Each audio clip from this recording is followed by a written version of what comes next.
You see, something's going to happen. What? What's going to happen? Something wonderful. What? I understand how you feel. You see, it's all very clear to me now. Welcome to the Occult Rejects. This episode, I got I'm already fucking up. We got a returning guest.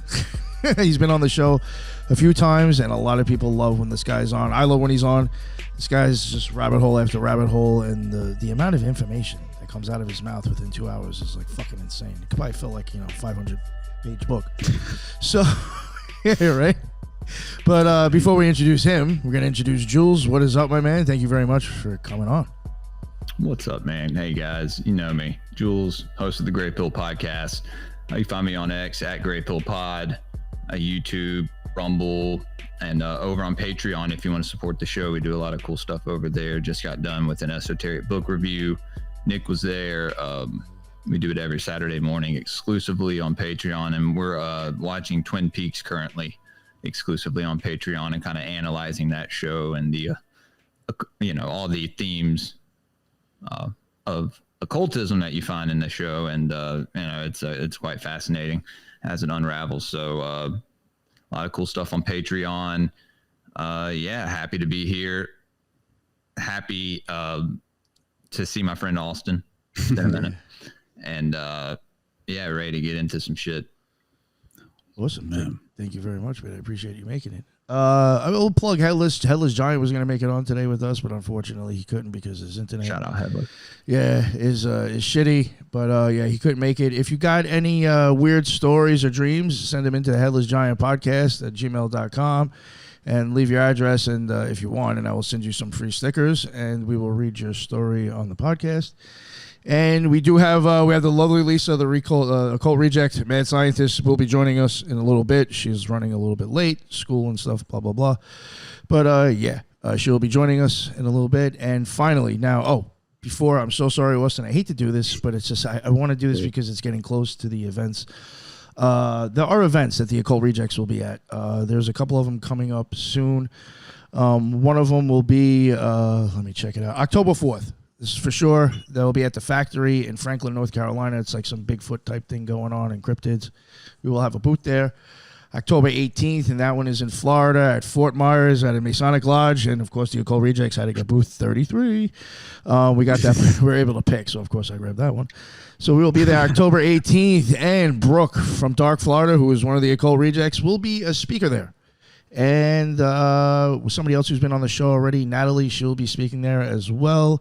And she's got some of her friends there. We've got a booth there, so it should be pretty cool. She's got a booth next to us, so definitely come check that one out. And then November 22nd, for sure, we'll be in Mooresville, North Carolina, basically Charlotte. And that will be at the Army National Guard, and that is like a UFO type situation event. And we'll have a booth there. So definitely come check them out. Most of them are all about $10 to $15, maybe $20 the most. So it's real cheap. So, I've even said, again, if the speakers suck, at least, you come and hang out with us for a while. It's worth the price, $10 to $15.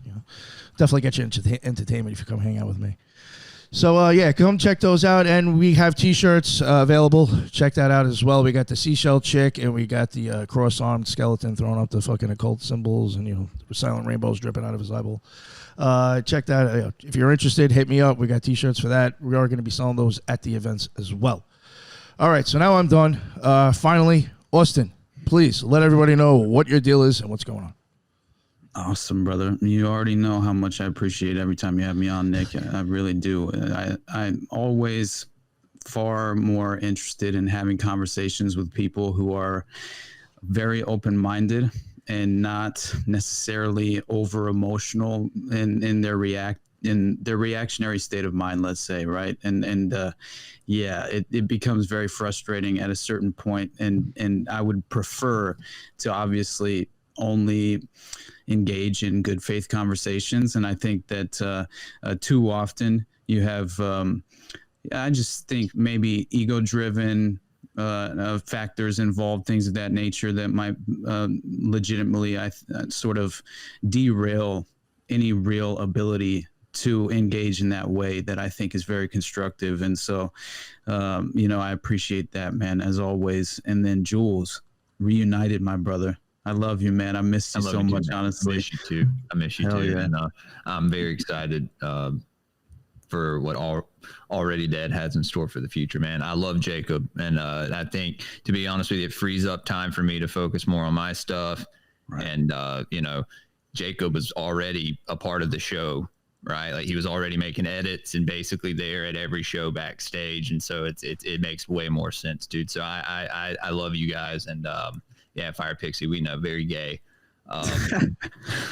Always. Oh shit, Fire Pixie always rock. I mean, I still got the Already Dead merch. I always rock it. And hell yeah. Hopefully come on soon, hang out with y'all. Yeah, that's the plan for sure. Yeah. I got to get back from this trip. I got to go see the family, and then we'll get you on the show for sure. Oh, yeah. That way we can have a reunited episode.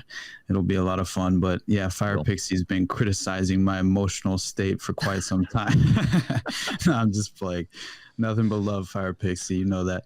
But yeah, I don't know. I just feel like in this current state, right, this very much seems like political violence is at an all-time high, but in my mind it feels like it's a desired result, and I think that in many ways this is deliberate divisiveness, that is clearly being, I think, effectively just implemented, at a level that the vast majority of the just general public aren't necessarily read in on the underlying operational techniques involved with demoralization and how you kind of disrupt and destabilize society. And I think that the really Operation Gladio never ended, right? And the stay behind networks post World War II that were constructed in order to leave this heavy footprint for the permanent establishment to continue to disrupt any of these geographical areas and their, heads of state or any sort of political process from being able to, just sort of, let's just say, in any honest way, with no sort of real diabolical influence attached to it from an outside entity, right? Which seems to kind of like, in my mind, mold society after its own interest. And I think that's why you have this international, what becomes, in many ways, this sort of globalist playbook, and I think that that's what Gladio represents more than anything, is these very well-established networks of facilitating covert domestic operations in a way that you can essentially greenlight them at any moment, because you have these sleeper cells basically in tow and involved with all, at the very least, you have these infiltrated assets in place that at any point you can sort of give the green light to, and the operation can go live. And I think that a great example is always the Oklahoma City bombing. I think the Boston Marathon bombing is a perfect example as well. Operation Urban Shield. They have these simulations that are just like leading up to the event, and it's just so clearly obvious that, it's in my mind, when you see the ridiculous connections to not only like just the Operation Urban Shield, if you're unaware, like even in the morning of before the marathon began in Boston, you had police, right, who were essentially giving this insane. You had tweets that were going out by the Boston Globe as well, 12:53 p.m. before the race even began, and claiming that breaking news: police will have controlled explosions on 600 block on Boylston Street. And the second tweet was, there will be a controlled explosion opposite the library within 1 minute as part of a bomb squad activity. And then none of this is ever, it's all memory hold and essentially falls under the umbrella of the dead internet, right? Which you have the Internet Archive go down and all of a sudden it's wiped. And you have a lot of different articles that used to be archived that are now missing. And it's really Orwellian in more ways than one. And it's dystopian as well. And it perfectly leads into that, right, totalitarian path. And And so I'm just always trying to kind of recognize the patterns and notice when the strategy of tension is alive and well.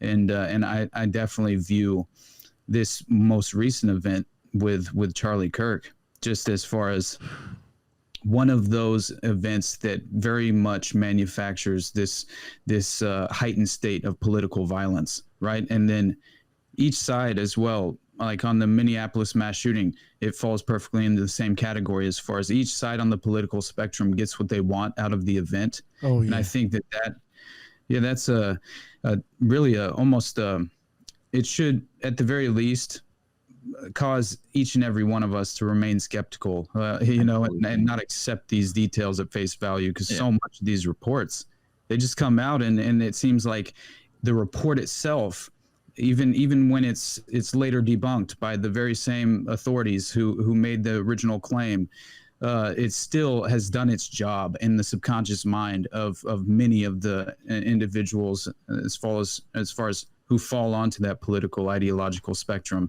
because they're looking for that confirmation bias, right? Yeah, and these people are used in these little psyops, right? Like these people fall victim and kind of willingly are used by consenting in some way, right?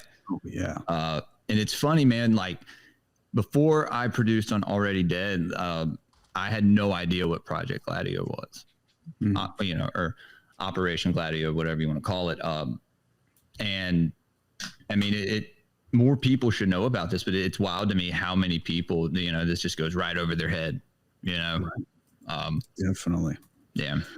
Yeah. I think, oh yeah, man, it definitely is. And just as far as the Paul Williams book, Operation Gladio, The Unholy Alliance, it's really just such an amazing template because it's if you see the unholy alliance between the Vatican, the CIA, and the mafia, I mean, that alone kind of illustrates what we're dealing with, and I think that when you understand the power players, how the power structure is sort of, has been for generations, very much kind of systematically entrenched at a level to where they would remain unaccountable and insulated from any real accountability for that is the end result and the goal of the ruling class, right? Yeah. Because you don't want to have any sort of true route for consequential nature of let's say policy positions that you should obviously. I mean, that's why all of these measures are in place to keep these political puppets from being charged after they serve as public representatives, right? It's just disgusting to witness. Charlie flew too close to the sun, man. It feels that way to a certain extent, and it definitely feels as if it was of mutual benefit as far as the operators involved. If in many ways, as far as his sort of, it's a strategic moment. It feels, and I know that there's so much different footage going around viral as far as him questioning, let's say, even the internal dynamics in Israel itself, right? As far as claiming that it's basically at a sort of civil war heightened state in Israel, within Israel. And this is all based on Netanyahu essentially just seizing power, right? And this was all by design because he essentially was thrust onto the population of Israel in many ways because by the Likuds, right, and these individual sort of organizations that really run the political beast and machinations in Israel itself, and he's out there just as a political puppet as the rest of them, but he's going to go down with the sinking ship that is the Gaza genocide, and that was the goal of this. And I think that's the reason they pulled him out from under those charges, where he was effectively going to potentially face prison time, and then all of a sudden he's pulled from he's basically rescued from that scenario and thrust back into power during this very obviously moment in time where there's nothing but complete and total escalation at every facet of Israeli policy. And so it just feels like it's manufactured in my mind because there's going to be. It seems like they were sending a message here. Yeah. Definitely. Did you see Netanyahu come out and address this? His tweet, and the first people, and I actually did a stream last night on Patreon after the show we did, and then I did a stream this morning, and I've talked about it on Patreon, but not yet publicly. The first news, I'm pretty sure the first news publication to post this was the Jerusalem Post. I'm pretty sure. It's just these little synchronicities you see that they kind of allow us to see. I think it has to do with the revelation of the method and this whole light and dark, dualistic, Kabbalistic type of oh my God, guidelines that they live by. Right. You say Kabbalistic. That's what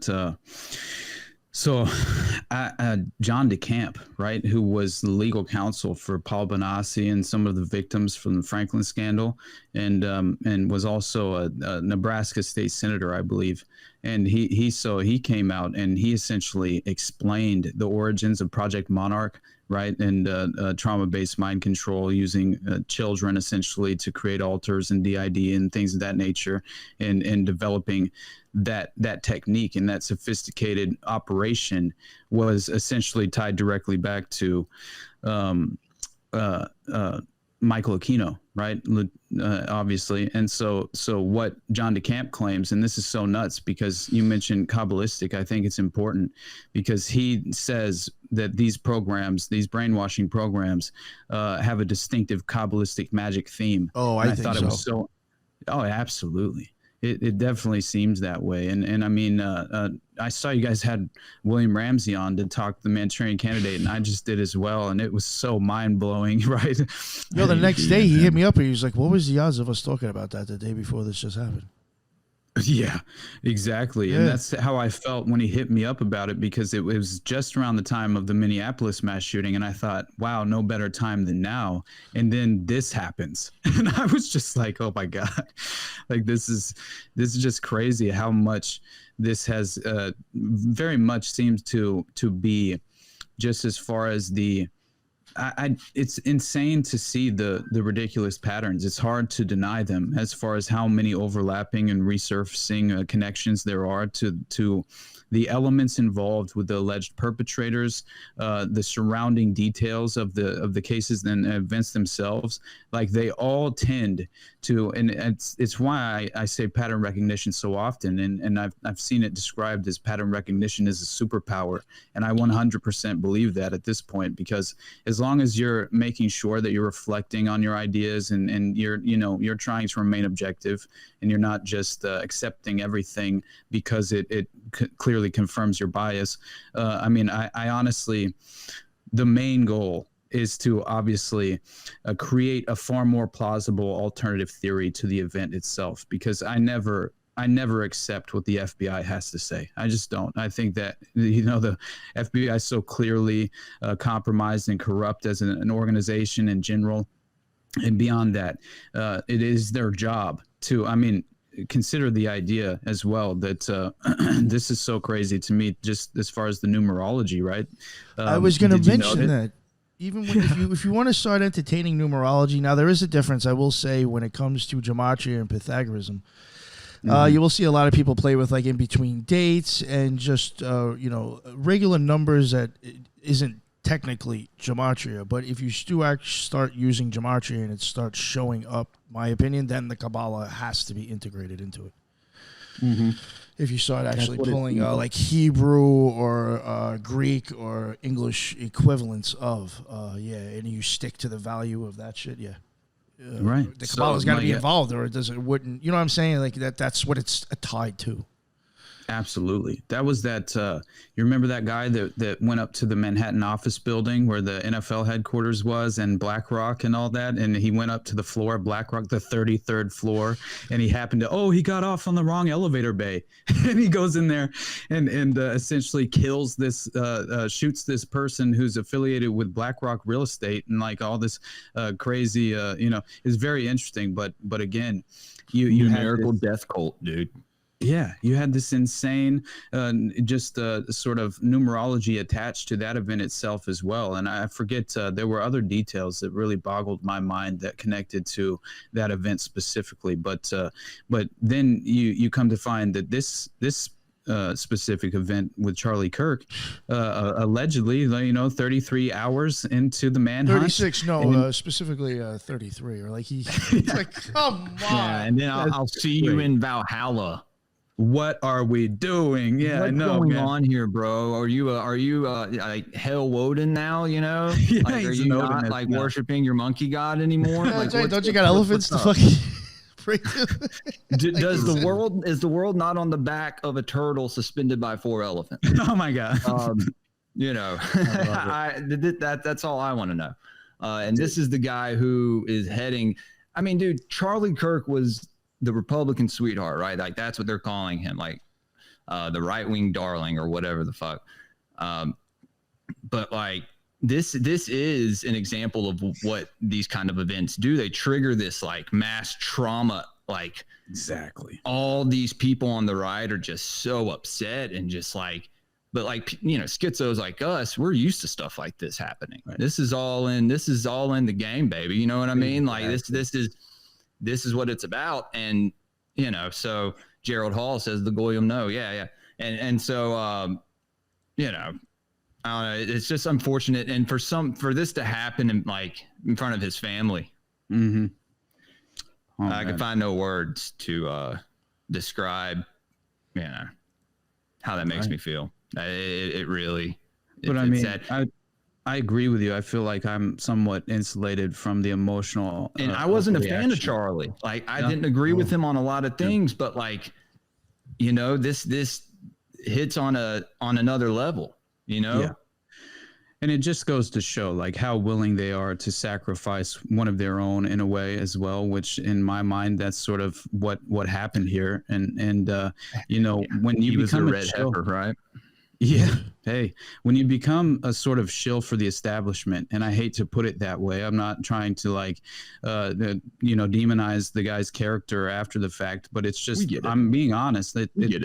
I obviously never really, I appreciate conservative family values and things of that nature, obviously, but when it comes to like the ridiculous nature of sort of running defense for the permanent establishment at every level, and then also genocide in the state of Israel in its current structured kind of form, it like, and you know, that is when I just find it very difficult to imagine that he wasn't a part of the chosen, right? As far as being those alternative media influencers that seem very much like they're assets, right? And assets in place to disrupt and I think kind of distract also many of the individuals on the political spectrum fleeing from the like, as I usually say, the dying last gasp of the mainstream media.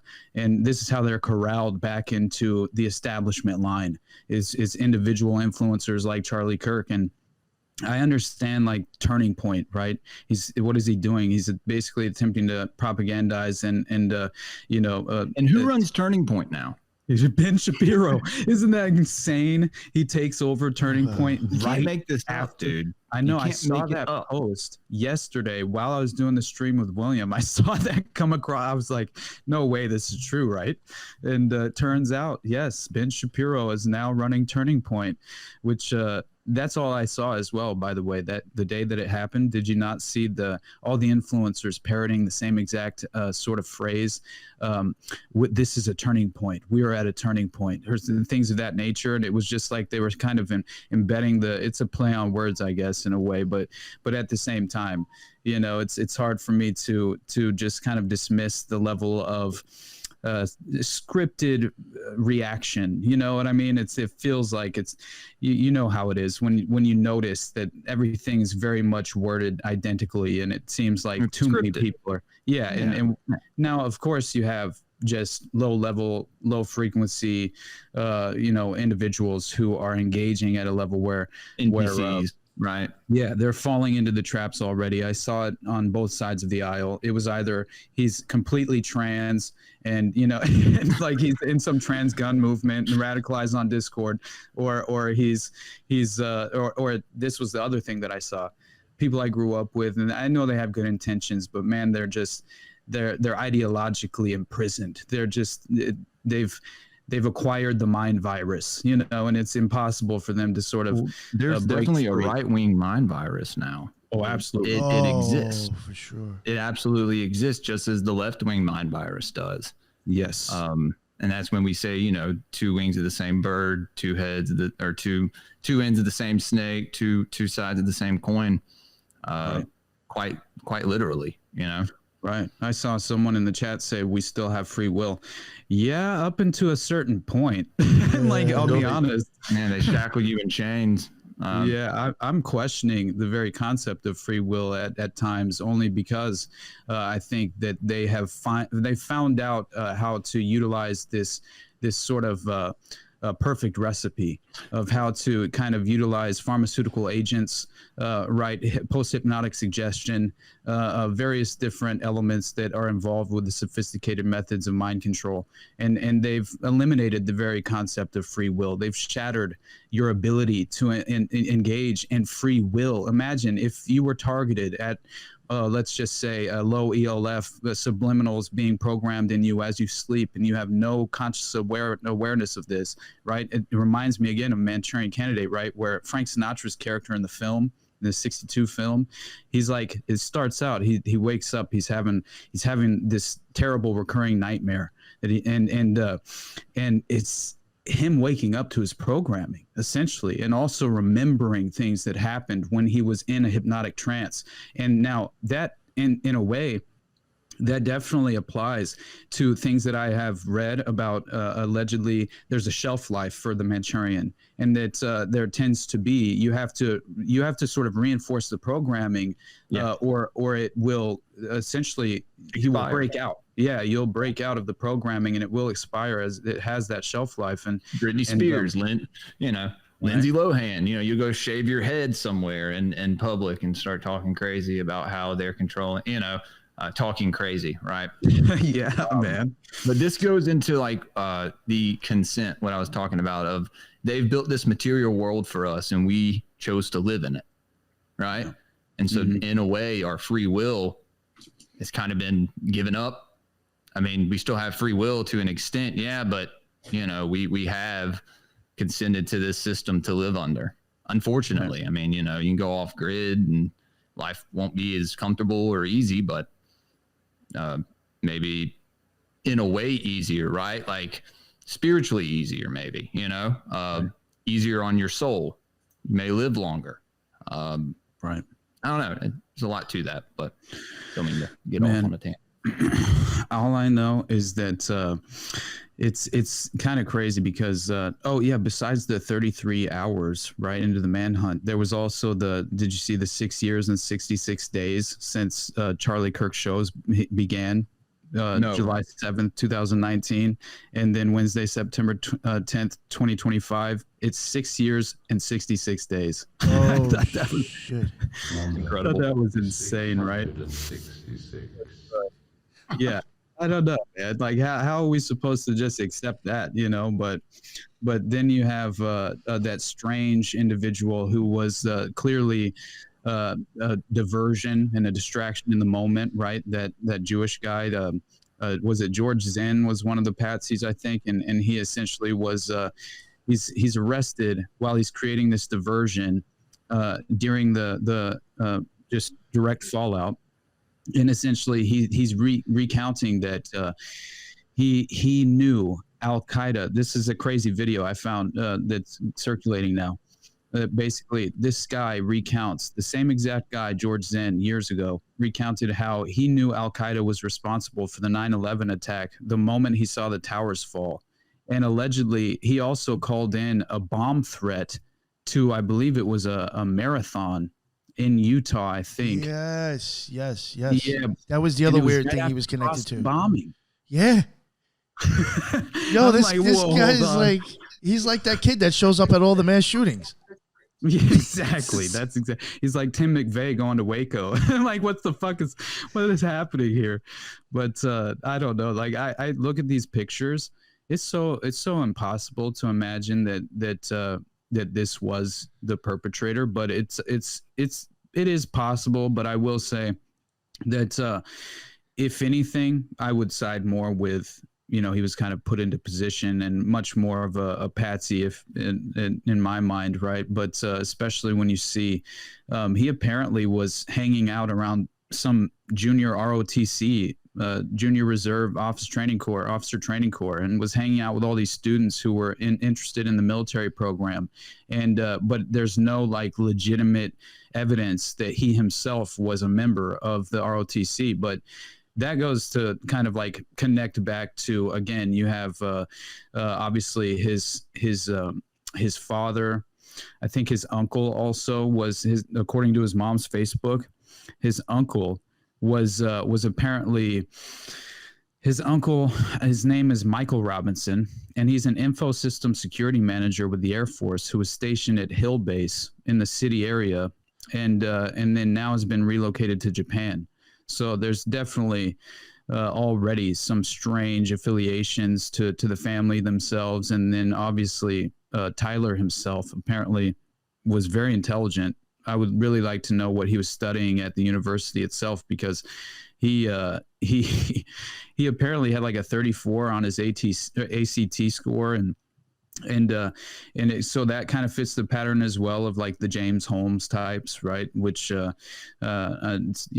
understanding that this guy's father was apparently a 27-year veteran of the Washington County Sheriff's Department. And you look at how he actually played a role in this. This caught my attention because it reminded me of Omar Mateen's dad, James Holmes' father.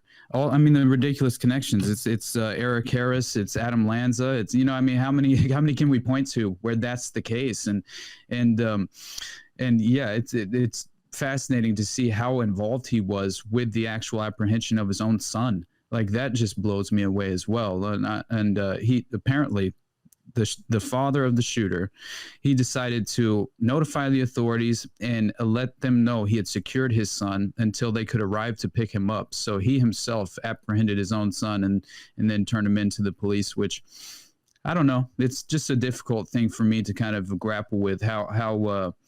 How would you react in that moment? I'm not entirely certain, as far as if your son was allegedly responsible for something like this, or and then you look at the details of how they know it was him. It's very strange. It seems there's not really anything that to me screams this is technically the case, right? Because this is all from like a third source, like a third party, a roommate that he allegedly knew, tells officers that Robinson discussed the engravings and his movements after the killing in an online chat room, right? So instantly people, because they claim that he used Discord, but Discord rejects this. And you look at his digital footprint, it's basically been deleted. It's been memory hold as well, just as recently happened with Robert Westman. That just happened with him as well, the trans shooter in Minneapolis. And it tends to take place where, Ryan Routh, I believe, he's the one who really had his digital footprint just completely destroyed, because it seems like that's just sort of par for the course. But yeah, you had, I think, what did they say was on the inscriptions on the weapons? I thought it was interesting as far as like one of the fired rounds, I think, and then one of the fired casings read notices bulge, OWO. What's this? Which is a meme that's obviously apparently used to troll furries and transgenders by claiming like notices bulge, OWO. What's this is apparently this sort of viral phrase that people use in this online community, where they kind of just troll trans and furries who have a dick, obviously, is the implication. Yeah. And so yeah, you see that, and then obviously there's another video of him. I don't know, man. This kid he feels like a patsy. You know what I mean? Like you watch him accept his when you watch him accept his like scholarship, it blew me away, honestly. And because it seemed like the kid was just completely like I don't know. You know those. I don't know. It just seemed like in no way did he have like violent sort of tendencies. I don't know. Maybe I could be wrong, but it just definitely didn't seem that way.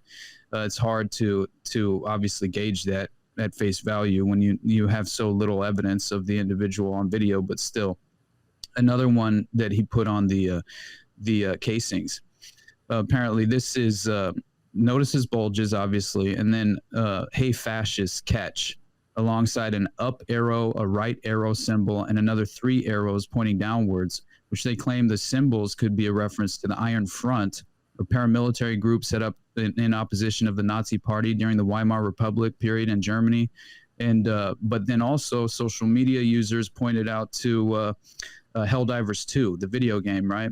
And basically Helldivers 2, there's a code to call in an airstrike in the game where that is the exact code sequence where it's hit up, right, followed by down 3 times. And so who knows? And then Bella Ciao also was engraved. And that's an Italian anti-fascist song, which was dedicated to the Italian resistance who fought against the Nazis. And then there was one other, which I thought was very interesting. And it was, this was an unfired casing inscribed with, "If you read this, you're gay. Laugh my ass off." That's what I swear to God. Which, yeah, I don't know. It just, to me, just knowing how, when you see the details of what allegedly happened in the timeline of him, like obviously neatly wrapping up the weapon in a towel and leaving it in a bush, like that is just ridiculous. And I still am not convinced that the guy that the guy actually has a gun. Like as far as when the footage of him like leaving the jumping off the roof and scaling the roof and then jumping down, it doesn't look like he actually has a gun. That people are claiming that he already broke it down and put it in that floppy case, which it seems very floppy, like it's a bag of clothes to me, much more than an actual weapon. But they said that he already broke it down. That's another theory. Okay, well then why did he reassemble it and before he put it in the woods? What the fuck are you talking about? That doesn't make any sense. I saw someone say that. They sense. said, I don't know much about guns if this person's right or not, but they said that's an extremely like hard gun, or it's just time consuming to take it apart. It's not easy to pry apart or whatever. And they said, so like they said, the amount of time that would have been spent on him taking it apart to re-put it together, stopping while he's like, unless you're doing this while you're running, you're going to stop, you're going to do all this. He's like, it makes no sense. No sense. And then, of course, you have the ridiculous smoking gun to me, which is the flight activity, right? Just before and after the assassination, which allegedly they tried to wipe this flight data. And so essentially you have the FAA tail number N888KG, which is apparently owned by N888KG LLC, registered in Lehi, Utah. Owner Derek Maxfield, and is listed in some of these databases apparently. So I haven't looked that guy up yet. I'd be interested to know if he has a glowing background of some kind. But so apparently this jet leaves the Provo Municipal Airport around 10 to 12 minute drive from the area where Charlie Kirk's assassinated. And then again, I think I-15 is like a stone's throw, right? The interstate itself is just right. Like if you're running an operation and you want sort of easy, just as far as to facilitate the escape in a way for the perpetrator who's on the ground operative. That interstate. Exactly.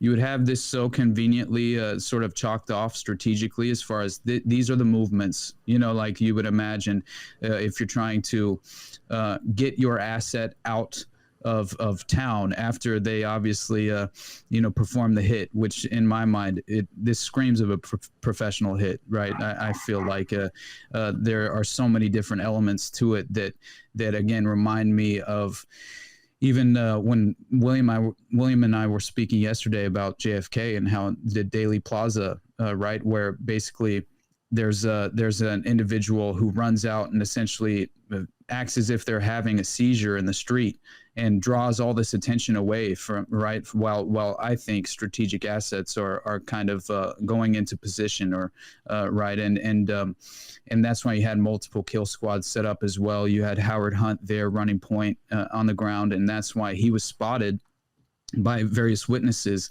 who he was concerned would be able to identify him by the shape of his ears, and so he went and had plastic surgery done just after the Dallas assassination, where he gets his ears pinned back, which I always thought was insane, and because he claimed that was a very at least one of the key elements that they would utilize to identify him as far as a key witness.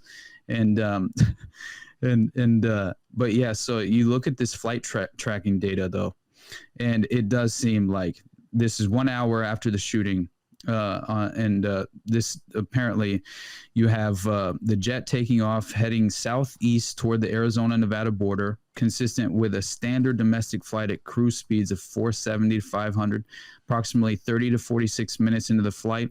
The aircraft's ADS-B transponder was disabled, causing it to go dark or vanish from public radar. And so then this is obviously an FAA-mandated system. And so then you had a broadcast of real-time position, and it essentially was claiming that during the blackout, the jet could have covered 350 to 400 nautical miles, which was enough distance for a quick drop-off at a remote airstrip like Page Municipal Airport in Arizona, which is around 300 nautical miles away, which is, by the way, 33-minute flight time. Oh, God. I couldn't believe that shit when I read that. I was like, no, this can't be the case. But yeah, and so that to me, I feel like there's no way when it reemerges on radar about an hour later, now reversing course and heading back to PVU where it lands without incident. Very strange. You're performing a drop-off right after the assassination. Why did you go dark? Right? Like that's a key question I think people need to understand, man. And that, again, like I had mentioned to you guys before, I think privately, is that it instantly reminded me of the helicopter story from Vegas, right? Because what do you have there in the Vegas shooting in 2017? A company called Maverick Aviation Group. All right, this is so crazy. And now it has longstanding ties to this, supplying the CIA with military-grade helicopters. And as the story goes, the CIA needed Russian helicopters because of its clandestine operations in Afghanistan. And so this was the very company that apparently in September 2001, a Russian-made helicopter loaded with $10 million in cash carried a small CIA team into Afghanistan's Panjshir Valley. This was codenamed Jawbreaker. And this mission was to cement support among tribal leaders and pave the way for U.S. military operations. That was the very first entry of Americans into Afghanistan post-September 11th. This ties directly into the Vegas shooting because due to the fact that in October 1st, 2017, 3 Mustang Leasing LLC Airbus EC-130 helicopters, which had affiliation with Maverick Aviation Group, that very company, their transponders happened to go dark after all 3 helicopters came to hover behind the Mandalay Bay just minutes before the shooting started.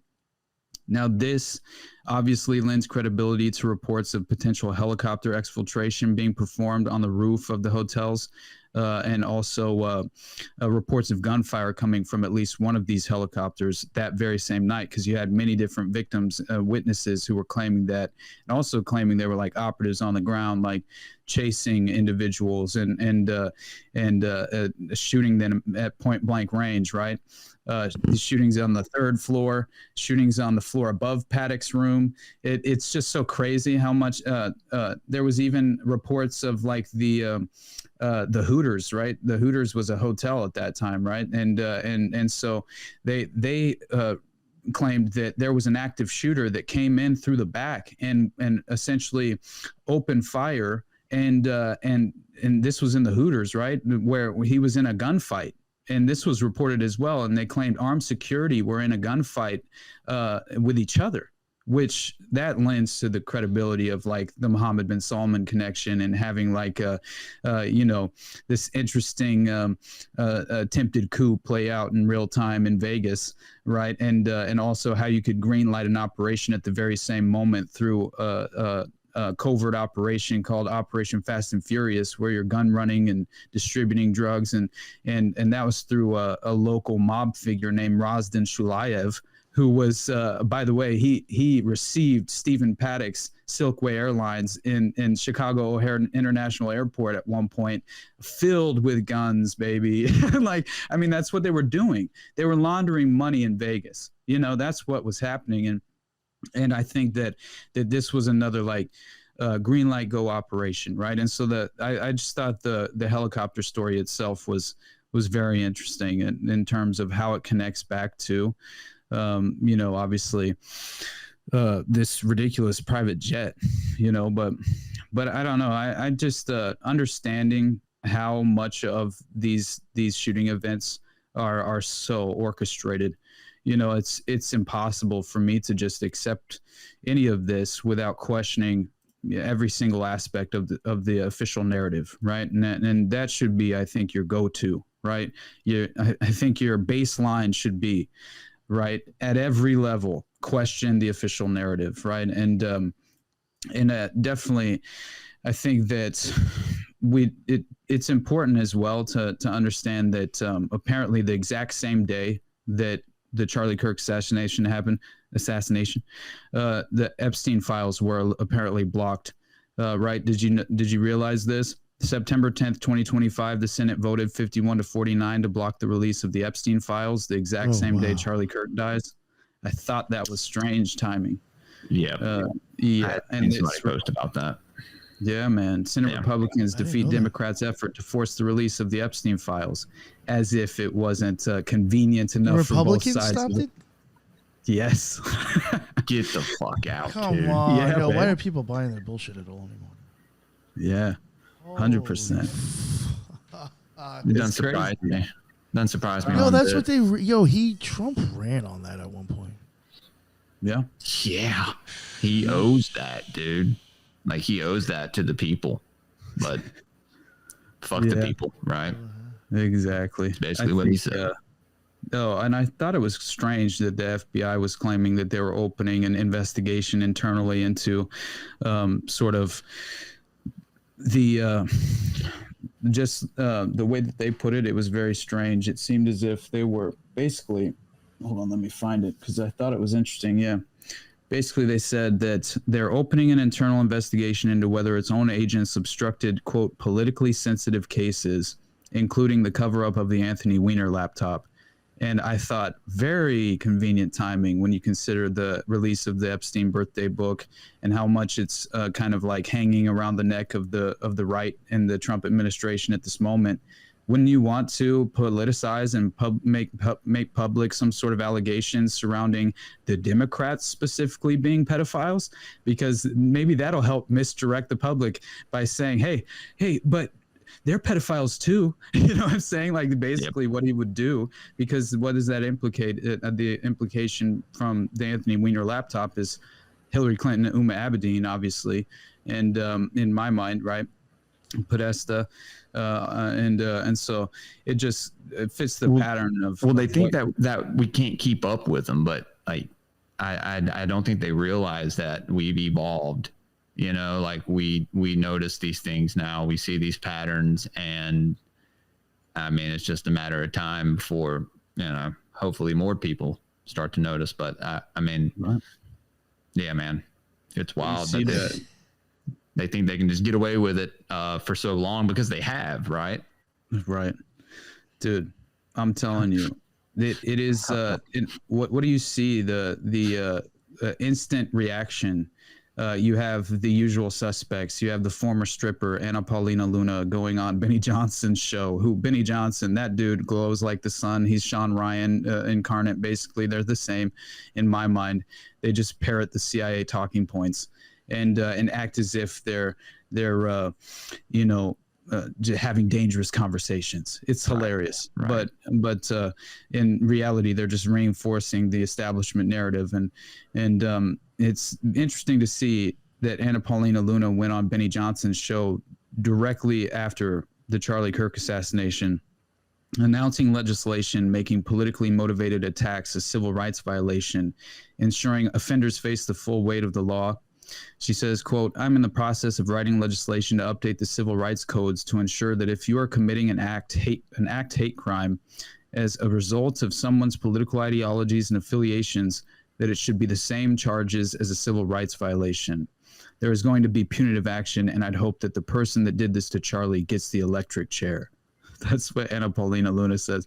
And so again, you have a pretext for legislative, implementation, which again is just another dystopian application of how you move the goalposts into the wrong direction, and then let alone obviously the ridiculous nature of if you listen to the actual reports, and I don't know about this. It makes sense if it's an actual false flag event, where false flag doesn't mean there wasn't anyone killed. Obviously, people misinterpret that too often, but it makes sense that this would apply.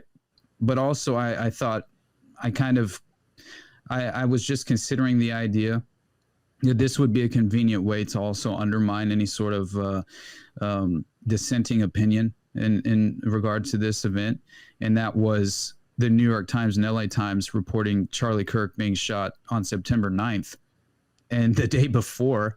And then you have the Amazon book being published, The Shooting of Charlie Kirk, right? One day before his murder as well. And yeah, I don't know. Apparently members of the crowd, just like in Vegas, where you had individuals in the crowd warning, you're all going to fucking die. You're basically, I forget the name of that woman who forced her way up to the front of the crowd at the country music festival and made all these claims to them before being basically a split apart from her boyfriend or something. I can't remember now. But either way, prior knowledge. And so here they're claiming that eyewitness accounts in Utah revealed people in the crowd claiming they knew he was about to get killed.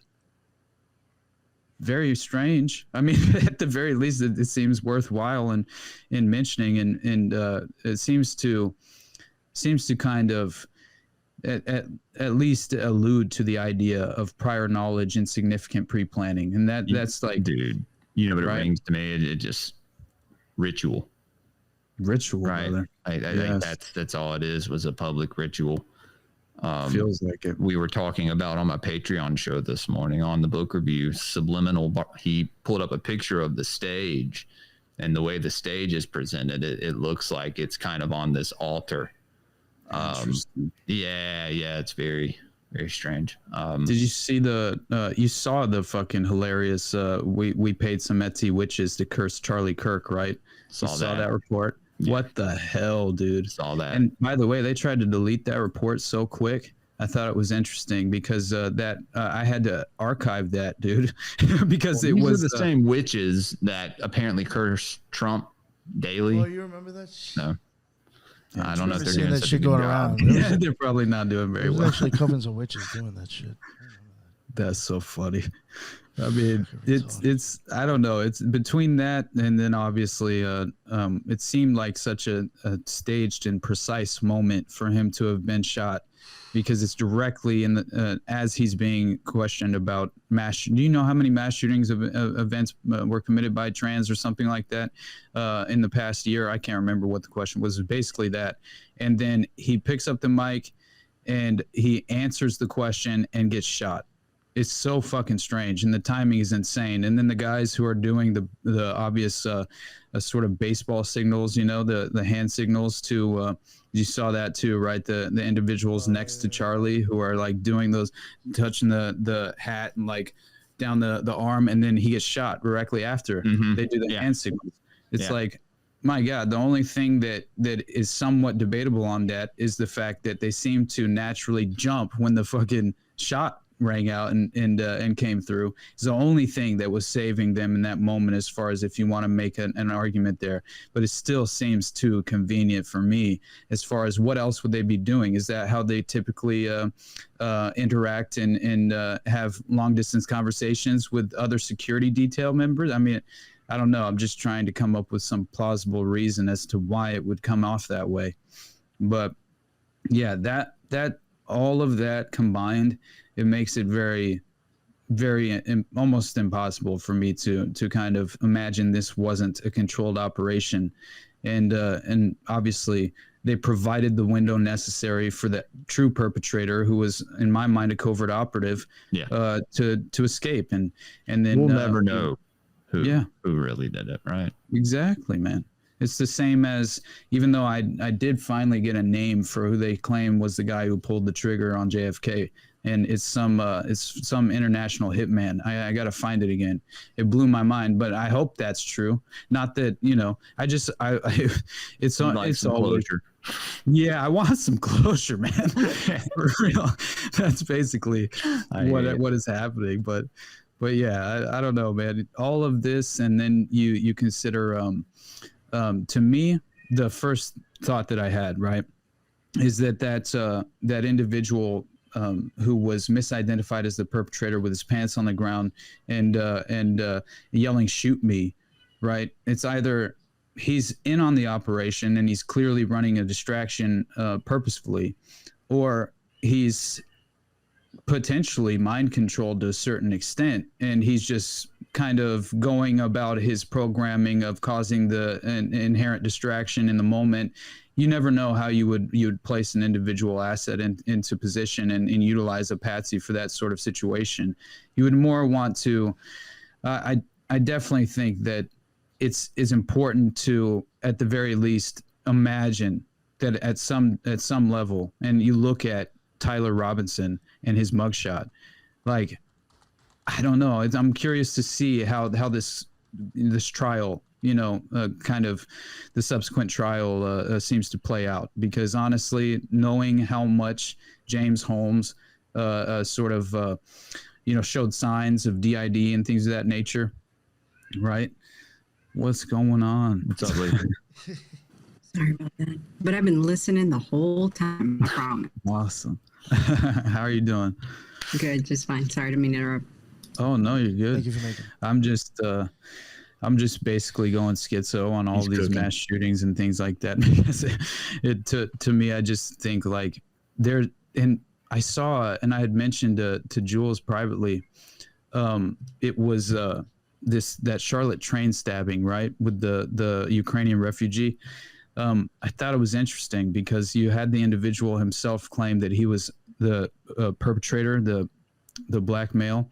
He claims he's under mind control, right, during the stabbing, and there was that phone call of him with his sister, I believe, and she's questioning, like, why did you choose her, and why did you kill her, and basically he says that he was implanted. There was a man-made material that controlled when he ate, walked, talked, and he believed that essentially what he told his sister. He says that basically the government implanted materials in his body that made him commit the crime.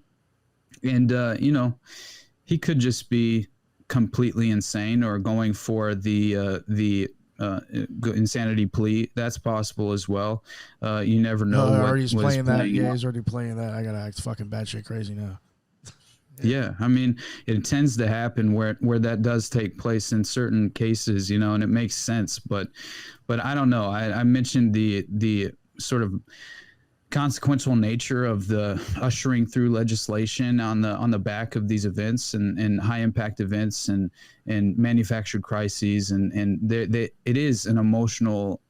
I think they are attempting to elicit an over emotional reaction, and basically, as I think Jules mentioned, we are essentially all trauma bonded at a certain level, right? I think, and that is by design. I mean, one nation under mind control at a certain level, right? And I think this is how you utilize fear as a tool to manufacture consent. Yes. That's what they typically do. And so, if you're in a heightened state of fear, and you're considering, oh my God, political violence is at an all-time high, I feel like that is entirely driven into our conscious minds by design as well, because they want us to, one, potentially it will ratchet up and inflame even the internal family dynamic, right? Even having conversations with people you disagree with and are on opposite ends of the political spectrum, let's say. It's why I try and take a step back and remove myself from that, from partisan politics as often as possible. But as I mentioned before, there are people just off and running with the parroting of these political agendas, and many of which I saw on the left representing itself as it was gun violence doesn't care about your ideology.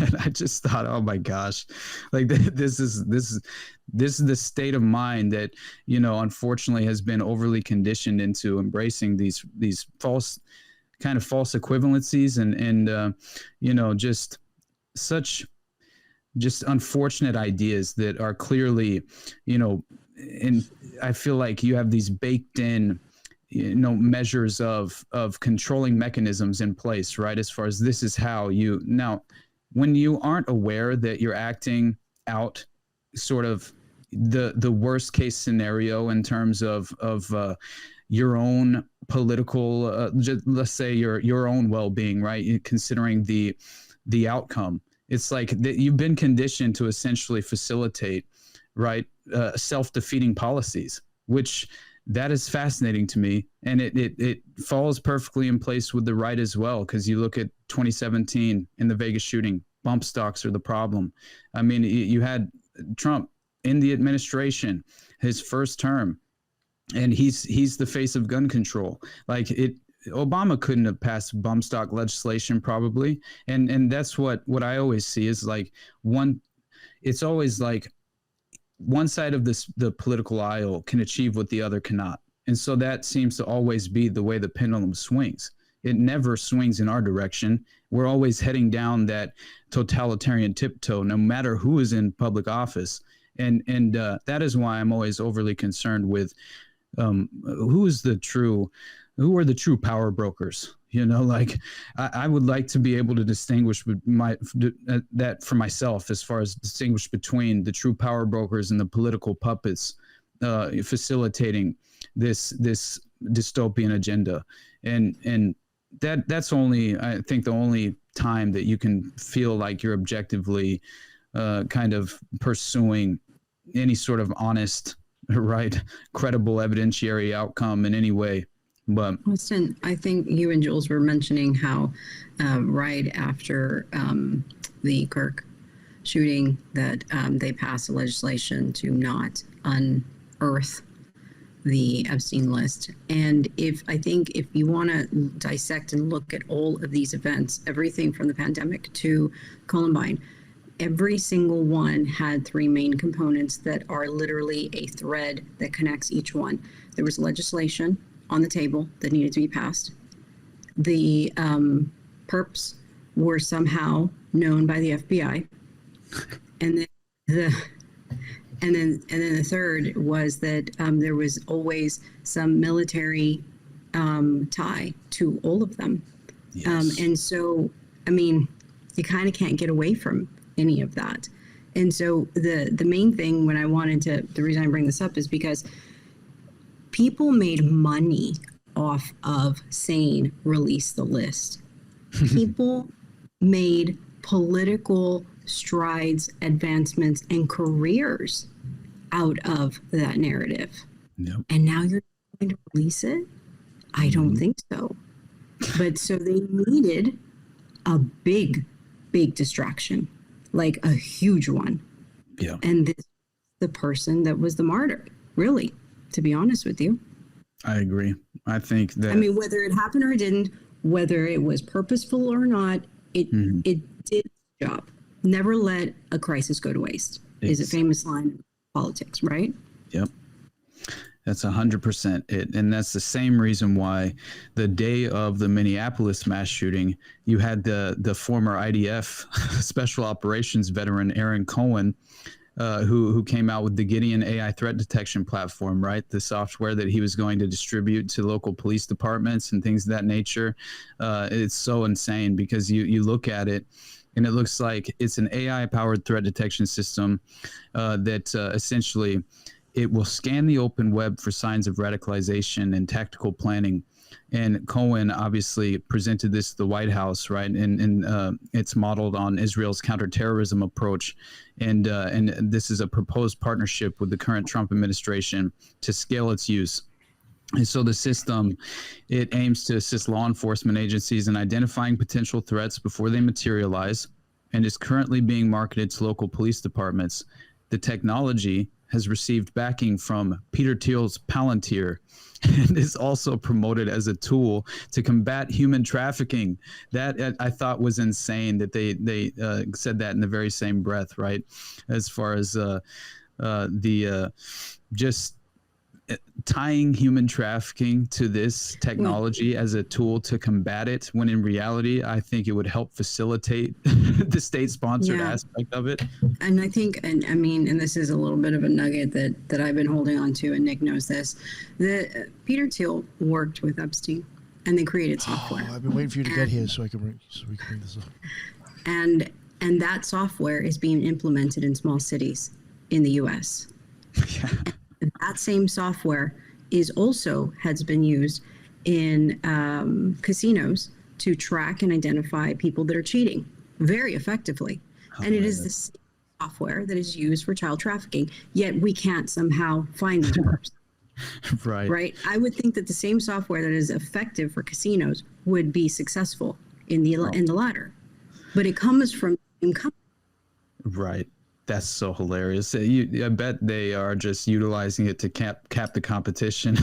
That's probably what they're actually doing with that software. But yeah, and we're in the age of AI adoption as well, right? This transformative moment where people are falling into the trap. And I think you see how clearly the Transhumanist Manifesto, they're creating a new age religion surrounding this. That's the reason they got Vance in there, dude. It's crazy. Now, that's 100% what Thiel's boy is in there. Yeah, exactly. So Thiel is in there, but and you got people right now saying that Musk is like waking up to it's like, no, dude, they're going to try to portray that Musk is this white hat. And it's just like, no, they're all part. They need a manufactured villain or a manufactured. Right. And Albert Pike said it best: when the people need a hero, they will, they'll get one. They'll give you one. Yeah. But and not to, because I know that this will be clipped out. Well, not really, but the list itself, I don't really care. I don't. But what I do care about is that people made money. And they made advancements in their political career. It. Yeah, absolutely. And now all of a sudden you're not going to use it. I don't think so. That's the reason I'm saying what I'm saying. I don't care, because honestly, whether you show the list or not, that still continues. It'll morph into. We know who was on it, Lisa, right? Yeah, we know all these characters. There's a change of hands, and I'm pretty sure the change of hands of who is now in charge has turned over 10 times since then. Mm-hmm. So we're behind the 8 balls, sort of. In terms of trying to figure it out when they've already made long advancements. But that's not the point here, is that we keep, as a tax-paying citizenry, we keep letting things slide over and over. That's it. I get it. I'm with you. So, I'm 100% with you. And Jules brought up JD Vance and Elon. It's so funny because imagine, I've been saying this since Elon and Trump had the falling out, which is just to me, very convenient timing. You distance yourself from Trump just before the Epstein noose is tied around his neck. And then you conveniently claimed that you're going to start a freedom party or whatever the hell he claimed he was going to do. And what did he instantly his instant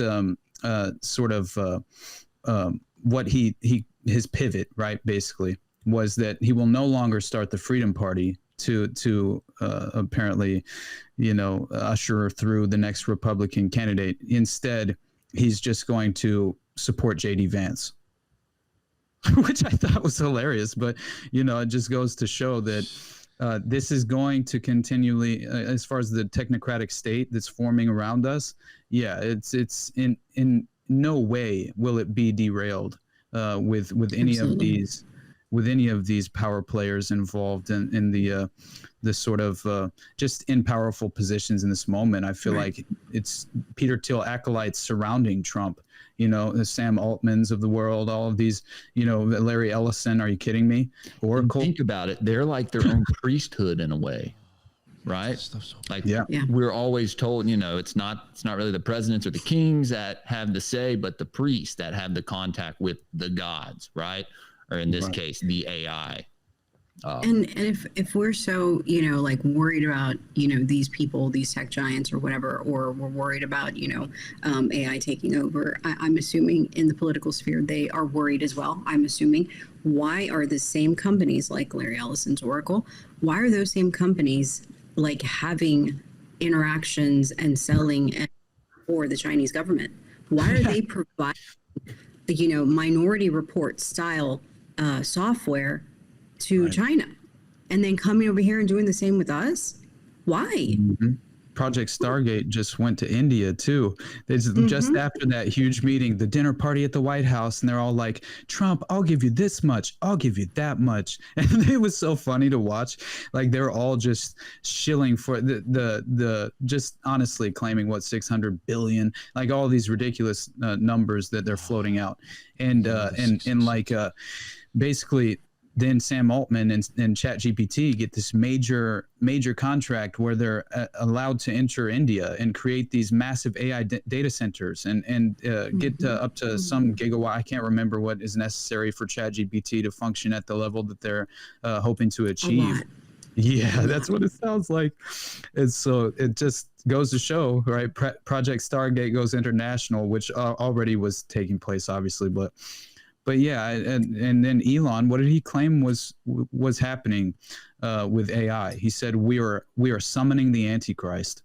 Now, is that as in the form of Thiel said that. Thiel said that summoning the Elon demon. said it was a demon, but Thiel has been calling it the Antichrist recently, I think. Okay, Right, correct. okay. And people are like, "Yo, what the fuck?" It's still crazy, right? It's Like could be an both autobiographical speech, but anyway. Well, it could have transitioned from a demon into the Antichrist, I mean, you could definitely imagine a world where, especially when you have like the what's his name, Mark Andreessen, who goes on Rogan and he's shilling for an AI government, right? And he's fully tied into all of this, and same with Peter Thiel, and they all just overlap with their business interests. I think they're facilitating. This is the face of in my mind, the intelligence apparatus and acting in the private sector, right? It's like that's what it feels like to me. I mean, yes. I view them one and the same. I think that they provided Elon with the keys just the same as they did with Zuckerberg. You look at the LifeLog project, the DARPA LifeLog project, that was Facebook.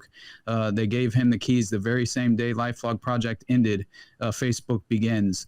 I mean, get out of here. Who was the first person to give a major contribution to LifeLog / Facebook to get it? Alphabet and CIA. It was all CIA. Peter Thiel. I know Alphabet was basically they were also in it, but Thiel was one of the first private individuals to give a huge chunk of change. Exactly. Yeah. And that is why I think that Oracle, Palantir, all of these various organizations that perfectly represent the ushering in of the full totalitarian technocratic state, then I think it is the achievable goal that is in sight for the very much, I think, the permanent establishment in this moment. And it causes me a lot of concern, because I think that this is going to usher through the pre-crime policing aspect of everything, where so obviously mass surveillance, biodigital, as far as this dystopian biometrics, right? Where it's, I mean, my God, we're going to have everything sort of just combined, and then in terms of, it's very interesting how they hope to control us at this level, right? Of having your banking tied to, it's what I believe they're hoping Twitter would have become, which is the everything app, right? Which is kind of like this way to control the public square, and also, as in my mind, it goes into the playbook of like when Klaus Schwab claimed that the next real threat to face all of global society will make COVID pale in comparison, and it's the threat of a cyber pandemic. And in my mind, it looked like there's going to be a grid down scenario where they finally usher through the new internet, and they claim it's okay. No longer do you have the ability to remain anonymous in this sort of context. Now it's a KYC, know your customer verification, in order to even have an online footprint in general. And so that is going to cause major just chaos in general, but it's going to cause this inability for us to remain in anonymous one, but also I think it's crucial for people to have the ability to have, at least to have the option for anonymity, because clearly agency as well. Yeah, absolutely. Agency. Yeah, and I think it's terrible when you imagine them combining your banking systems with your digital footprint, because if that's the case, then it's just like the trucker convoy in Canada, where they shut down that old woman's bank account because she had the audacity to make a contribution financially to a political cause that was obviously in the minds of the establishment, clearly a dissenting as far as against the just current political agenda, and that in itself is very dangerous, right? So Austin, and when you said that how they tie us to everything and that everything will be used to control us, Ivana said something, and I'm in Texas, so I know this very, very intimately, is these data centers have been placed in areas of very high demand for water, because they're semi-arid, they're arid areas. There's already a water crisis, so to speak, on the natural flora, because most Texas is like about 90% privately owned, and majority of that branches, and it basically lets it run however it needs to run. But these data placed along these cities that already are in a major water crisis already to support its system. The data centers are petitioning Texas legislature to sequester that water away from cities and utilize it for their own good, right? One of the data she mentioned in San Antonio is owned by Bill Gates. And as that, the Texas legislature is going to do that, because it's going to pull so much electricity, which is causing skyrocketing of electric price. This has nothing to do with using your light more. It's because of the data center that was placed about 50 miles outside of the city. He needed to offset that. And so what he wanted to do, and I don't know if he's still doing it, is insert a carbon sequestration facility outside, on the coast of Texas, which is going to cause more water crisis to an all area that needs the water. And so it's just compounding from there. Right. And is involved, Teal is involved, all of these people are sequestering the water, now to the point that they are wanting water rights to be given to them, to be given to the people. So now water, never free, but they are now going to control the water as well. Of course they will. That's crazy. Yeah, I'm not going to make it very long then, because I definitely got to drink a lot of water. But no, I say don't let Austin get a hold of that water. He'll take it all. He'll confiscate their water and drink all of it. Hell yeah, dude. Nobody owns that water, baby.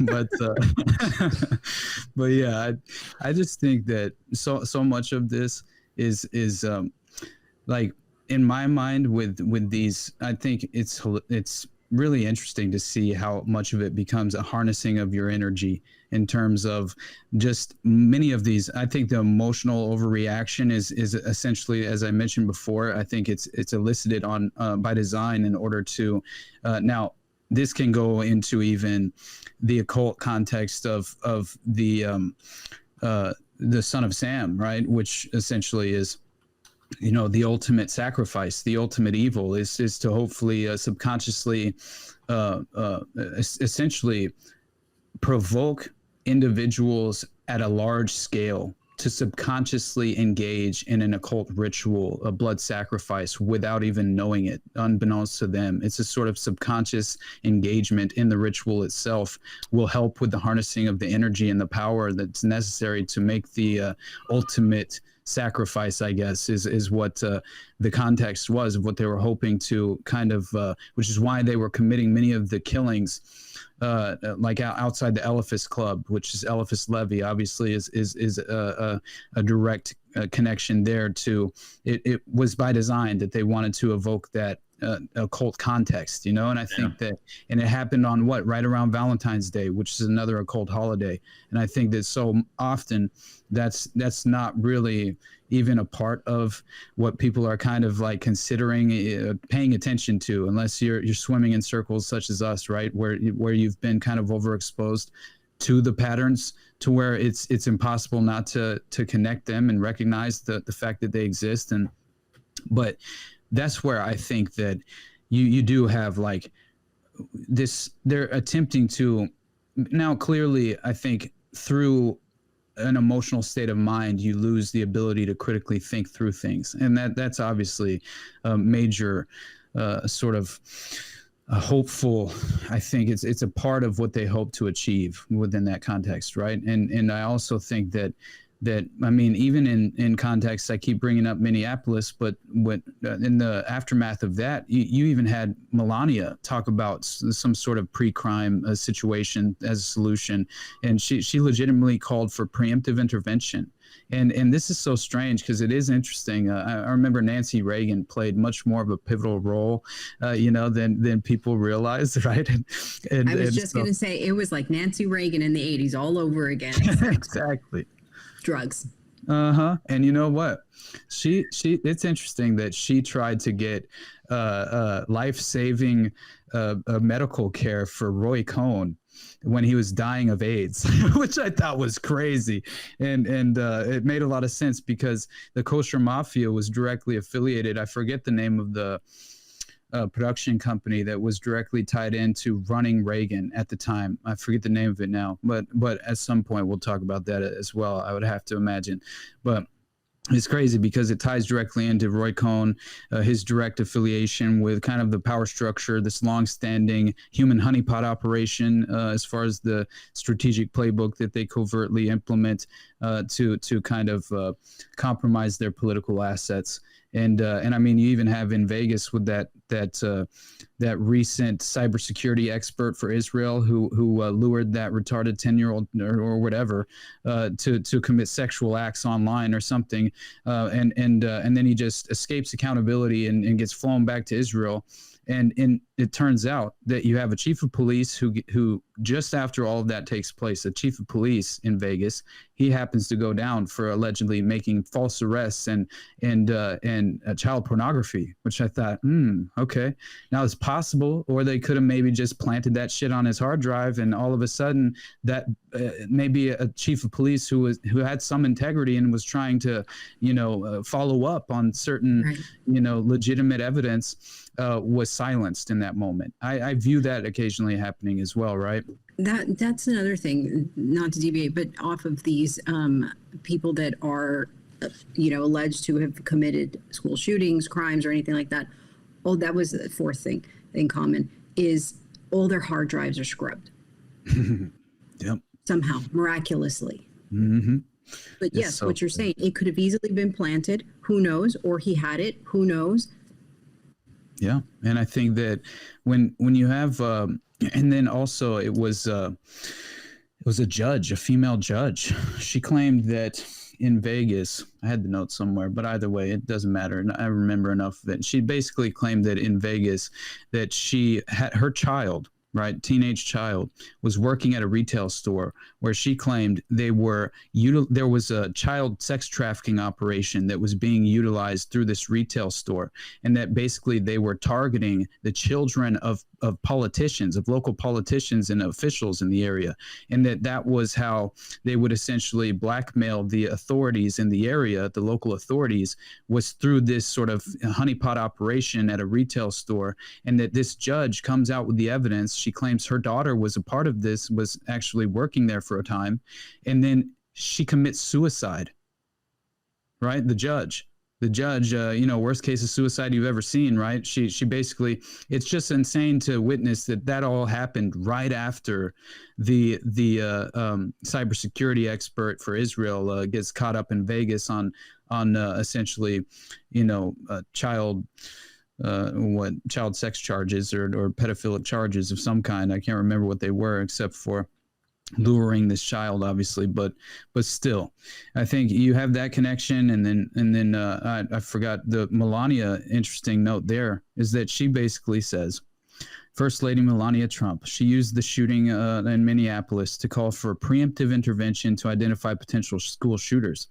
Early warning signs are often evident, with many individuals exhibiting concerning behaviors and making violent threats online prior to their actions, she noted.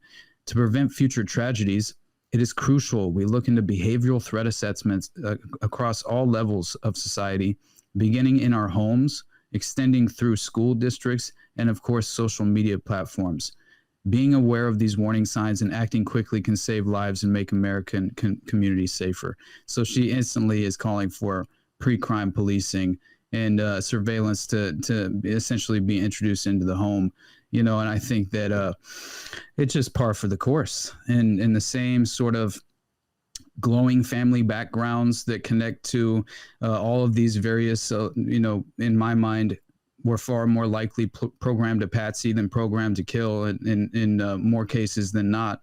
And that is obviously James Holmes is my favorite example. But then Omar Mateen with his father, Siddiqui Mateen, those connections are fascinating.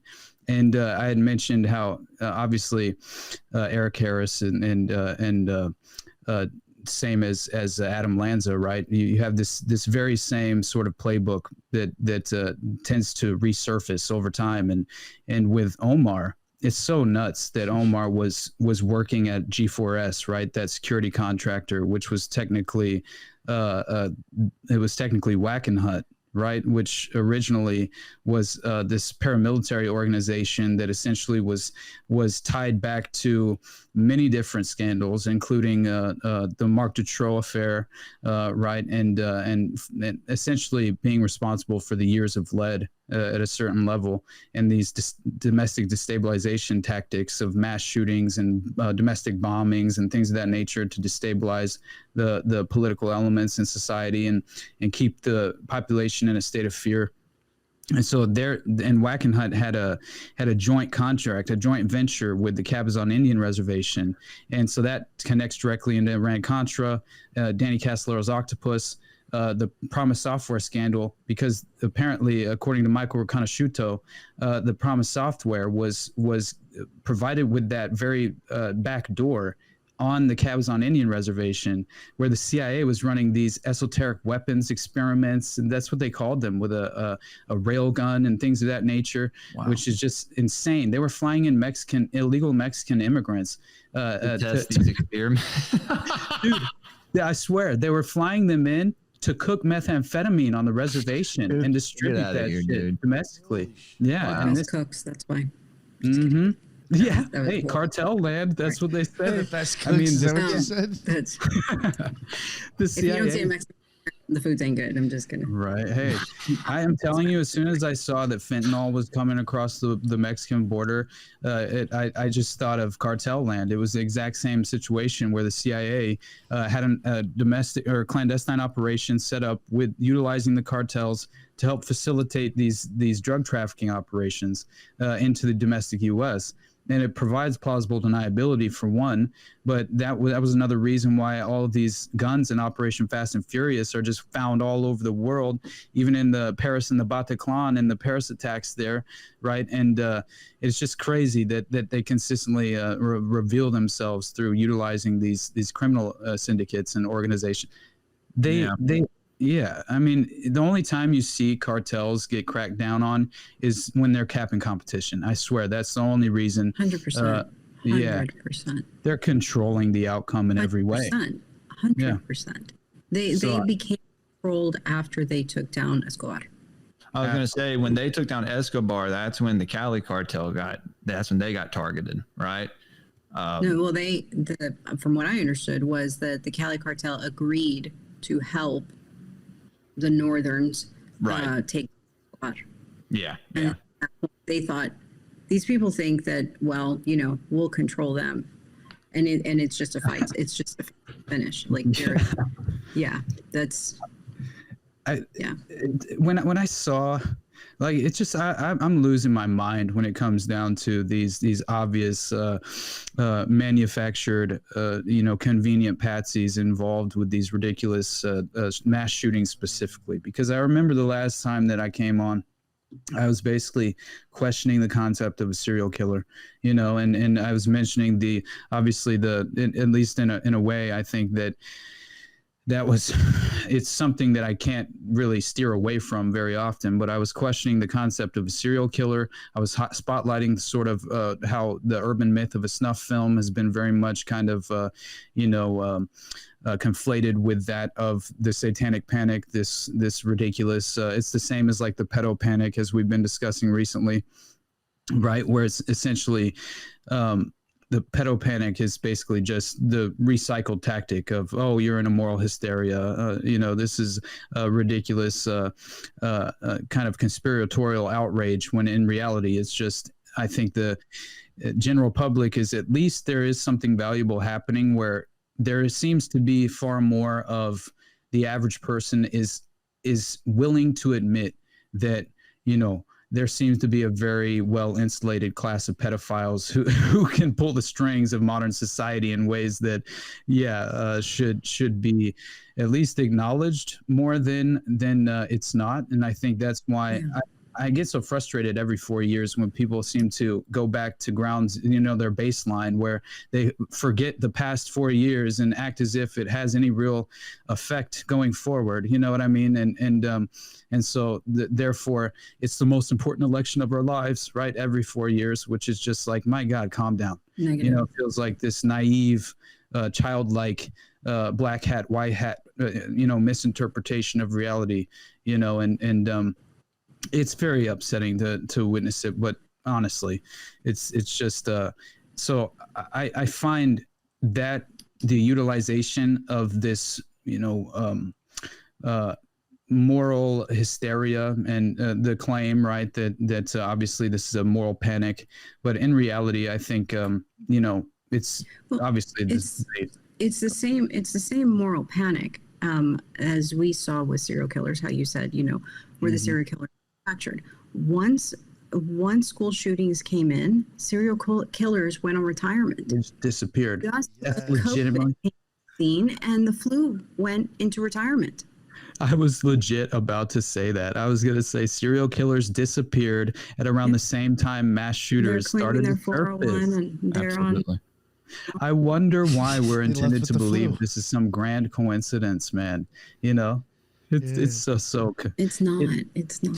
Absolutely not. One thing. Did you ever hear? Go ahead, Nick. No, go ahead, because I wanted to kind of switch it over to something a little bit different. But so go ahead before I do that. Okay. I was just I wasn't sure if you guys have ever. Well, there's one thing I definitely want to talk about with Eric Harris and the strange connection with Columbine there, but also I was wondering if you guys had heard of James Wesley Howell and his strange connections to the Pulse nightclub and Omar Mateen, and this blew me away. And it was something that was like, it almost reminded me of like the Stephen Unruh effect, right? From the inmate who was in the holding cells near James Holmes, who's like, he couldn't stop talking about neurolinguistic programming and how this evil therapist programmed him to kill, right?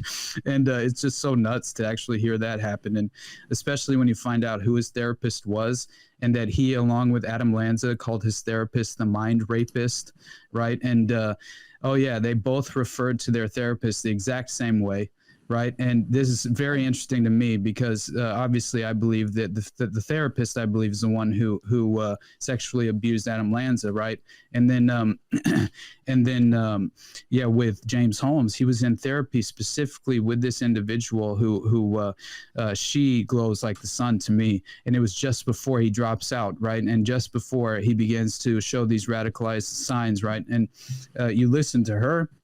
You read the character evals, No, there's only one psychiatrist who was acting in good faith, who seemed to correct the record when attempting to go on record and obviously combat that of the official narrative that was coming out surrounding his actual therapist, who's making these false claims about him, in my mind, and seeding the narrative for how we could believe that James had a schizophrenic break. You know, he was. It's far more than that, and you see, he was in a state of dissociative. He was in a fully dissociative state in the courtroom, man. I mean, his eyes are so extraordinarily dilated. It's insane. And then I have the video too pulled up. We can show it at some point if you want. But it's like they're hand puppets, right? That he's like in a holding cell, and he's got the what's it called, where they're running ballistics for the fingerprint to see if, as far as they're trying to see if there's gunpowder residue on your fingers, things of that nature. Yes. And so they put his hands in these bags, right? And he's just sitting there in this insanely, like, he's obviously in a state of, they've either given him the truth serum, because it was very interesting, honestly, because he's obviously in a dissociative state in this moment, and he starts playing hand puppets with the bags. And it's so crazy, bro. And I'm not even playing. I'm sorry. No, I know. I'd probably do the same thing. Probably. And in that state of mind, I mean, mm-hmm. Dude, honestly, with James, man, wild. I mean, come on now. It's like he specifically, and when you look at what Dr. Robert Duncan said about when he was in the courtroom, it's very strange, because he and by the way, he's a psychiatric patient with several strange pharmaceutical drug prescriptions that were all redacted in the court documents, right? Yeah, that's so crazy to me. So you also have him showing these signs directly of DID split personality while he's in the courtroom.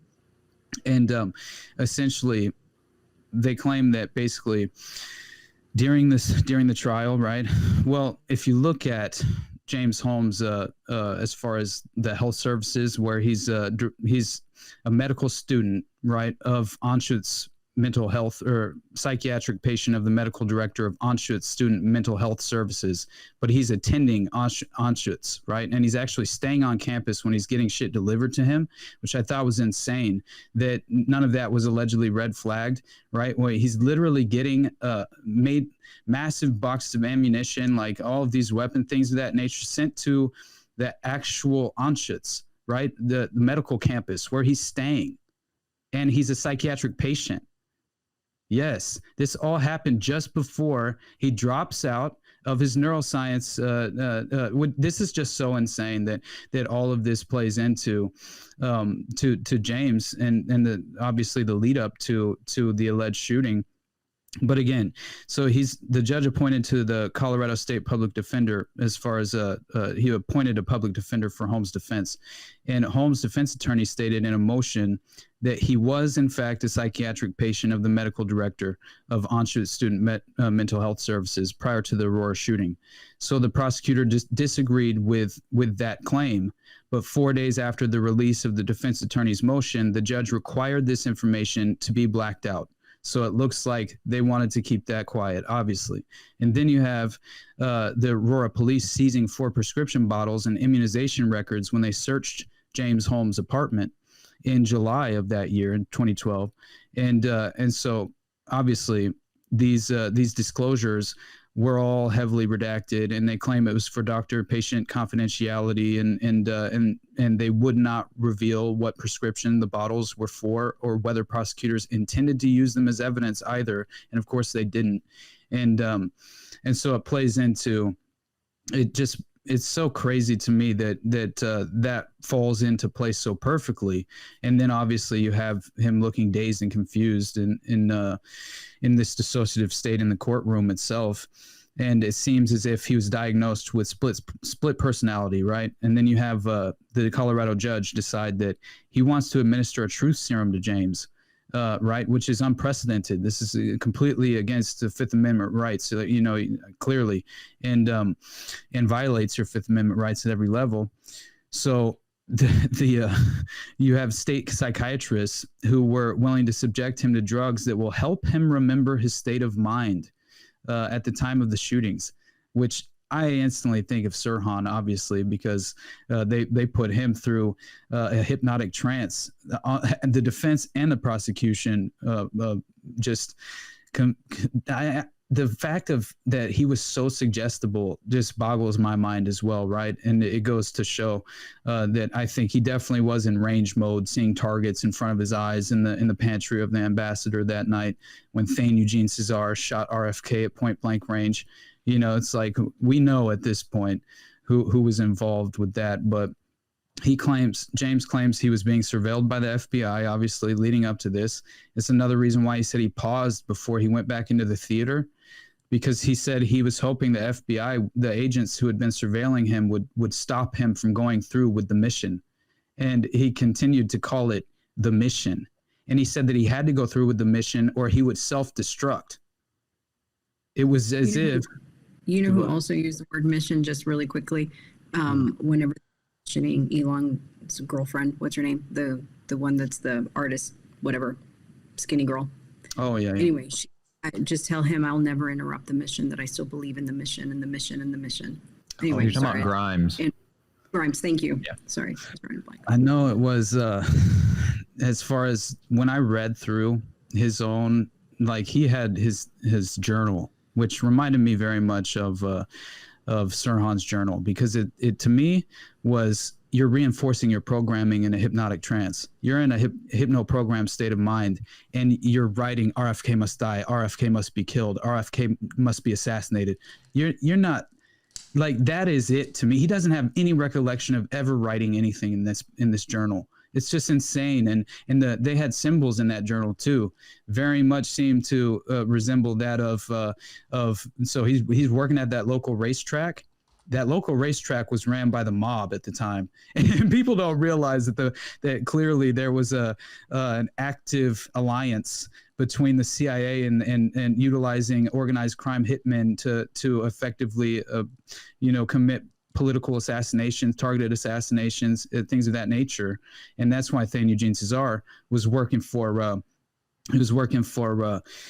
what's his name, Howard Hughes. He was essentially underneath Howard Hughes' umbrella in a way, who Nixon himself as VP tasked with setting up all those clandestine black sites domestically in the U.S. to train up Cuban exiles, right, to allegedly commit, I think many different sort of criminal offenses. I think not only were they being trained up and sent on international conflicted as far as missions themselves internationally, I think they were also clearly being tasked with domestic destabilization operations as well.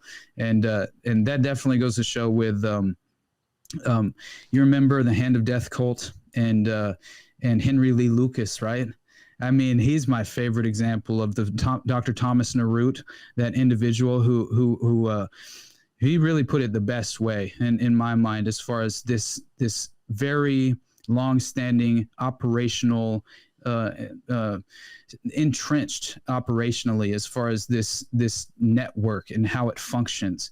And I believe that the same goes for, I had mentioned recently, Claudia Mullen, right? Claudia Mullen is the girl who in the 1950s, early 1950s, she's brought into Sidney Gottlieb's network. Alan Dulles, all these individuals are Dr. Ted Heath from Tulane University. All these individuals he was specifically utilizing a 133 bed ward unit in the East Louisiana Hospital, I believe is the name of it, which was directly had a contract with the Army for running these mind control experiments. And that was when they were utilizing it's really crazy, honestly, how deep because I mean they're implanting like the Dr. Robert Heath is insane. He, as far as what he was doing at Tulane, he was at the time, he's legitimately giving a pseudoneurotic schizophrenic patient mescaline, right? And then he's taking the patient through a heaven and hell journey on the compound. And it turns out that you had a doctor by the name of Paul Hoke who followed this up with the transorbital leucotomy or lobotomy, right? And Hoke, he gave a patient LSD, a local anesthetic, and then proceeded to remove pieces of his cerebral cortex, asking at various moments whether the patient's perceptions were changing.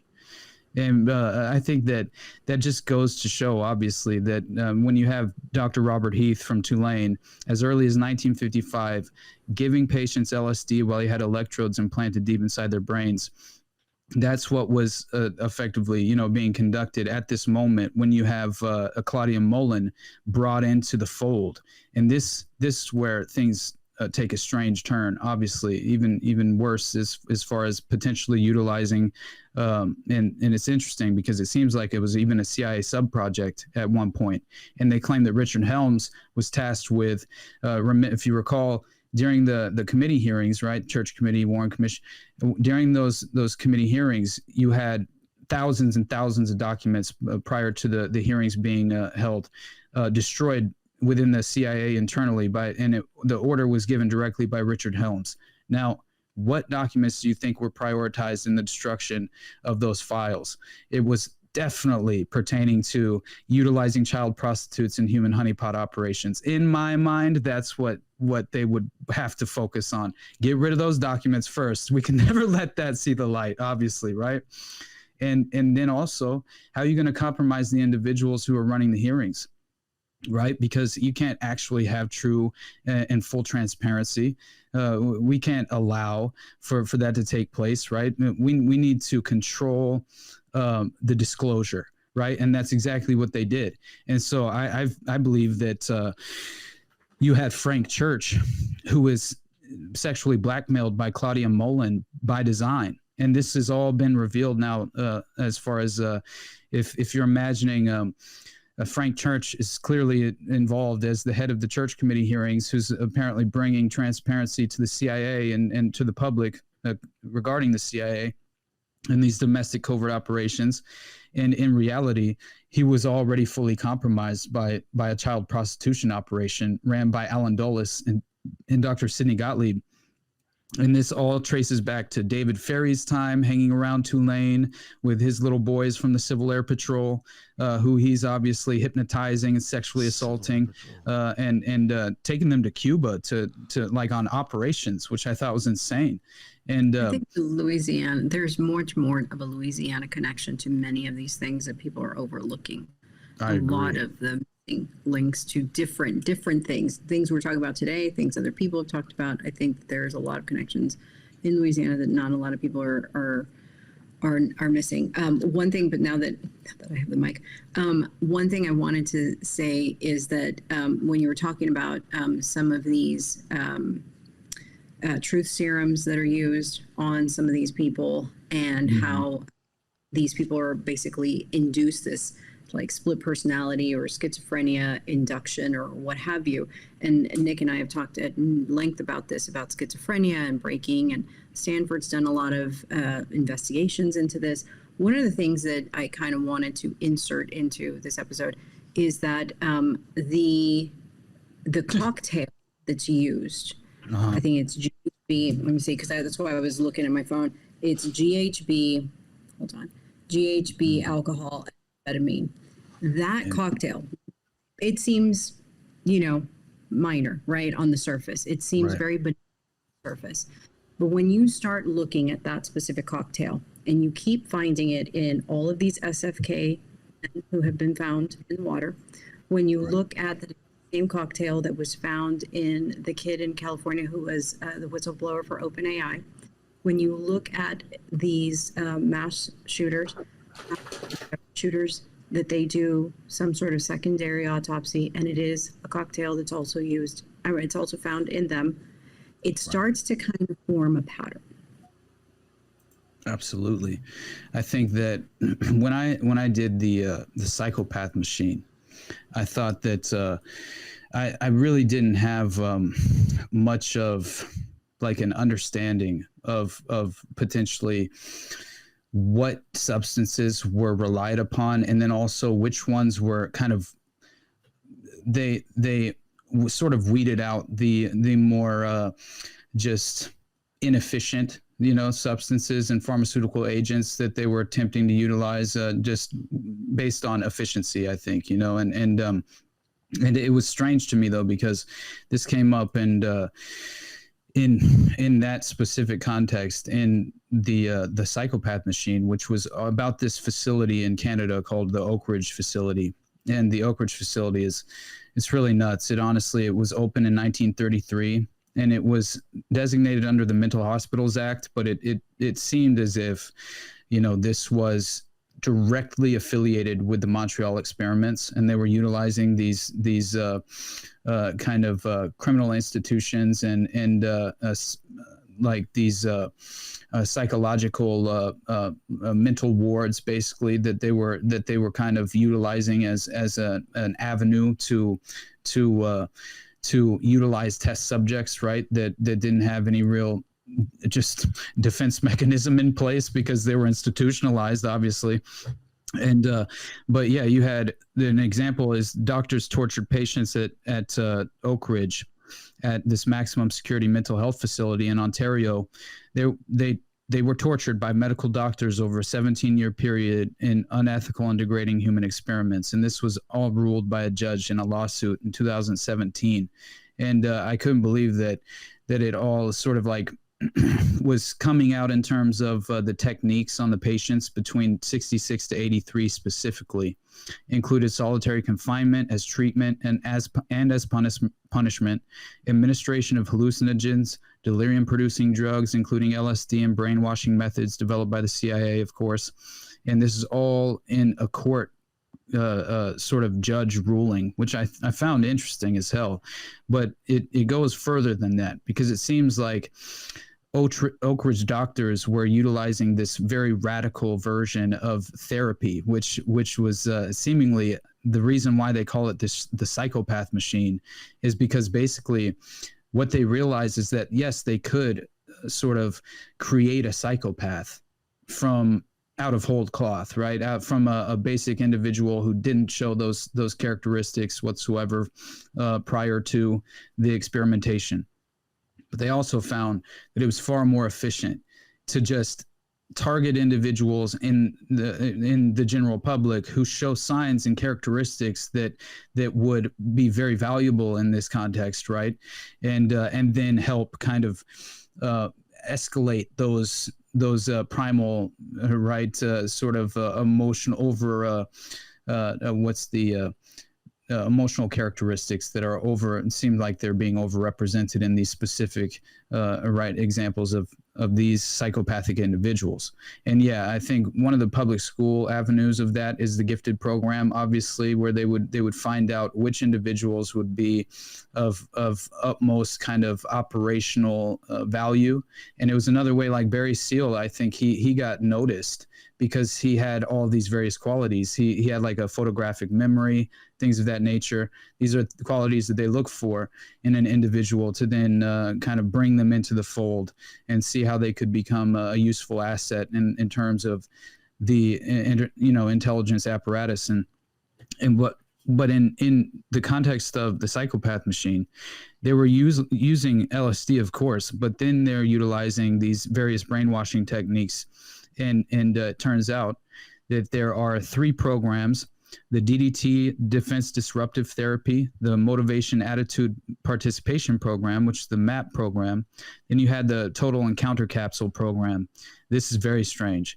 They would strip them nude and essentially tie you to a psychopath. So you'd have individuals who were just, let's say, institutionalized by their doctor was one aspect of it. They didn't even have to have a criminal record.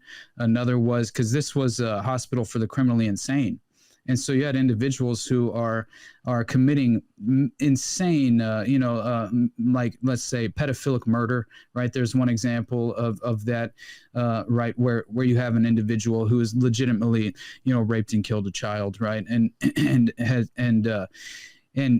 honestly, the examples are sort of endless, but the level of scopolamine use is what caught my attention there, because you have under the DDT, a patient would be administered a combination of these delirium-producing, psychosis-producing, or mind-altering drugs, including combinations of alcohol, dexamyl tofranil, dexedrine, dextroamphetamine, imipramine. I don't know. Imipramine. I don't know. I don't even know what that is. LSD-25, largactyl, methadone, nosinane, Ritalin, scopolamine, and sodium amytal. And those were specifically utilized as a recipe. And scopolamine is obviously known widely as the devil's breath. And its mind-altering effects have been essentially utilized for recreational and occult purposes, right? And you see the effects being studied as a truth serum in interrogations in the early 20th century. But the investigations were later halted due to the extreme side effects of scopolamine. And so you can apparently render a victim unconscious for 24 hours or more with certain ingestion doses. And then in large doses, it can cause respiratory failure and death. So you can commit a legitimate murder at a high dose with scopolamine. But most commonly, it's utilized in South America, apparently, where you have, at least according to the data set, which clearly we can't rely upon very well, but this is estimates as far as the number of annual scopolamine incidents, which are allegedly around 50,000 approximately. And you have it's very strange because you have a victim. One common and particular dangerous method apparently used is to rob a victim through the use of scopolamine, and is usually administered in liquid or powdered form in foods and beverages. And you can basically like what they claim happens is that you have no free will. Once you're dosed with scopolamine, you lose all ability and you're entirely suggestible, in a suggestible state of mind. So they can dose you with scopolamine in a nightclub and tell you to take them to an ATM and empty their bank account, and they will willfully go through with that process and have no memory of it. And I think that that's very interesting, especially, I've been talking about occasionally in this context, Blink Twice recently, because that movie that came out with Channing Tatum and what's her name, Zoe Kravitz, was allegedly the director, along with a few others. But it essentially utilizes this kind of core concept of induced amnesia, and I think that it's important for people to realize how just consistent this tends to occur in the criminal enterprise. And obviously the direct relationship to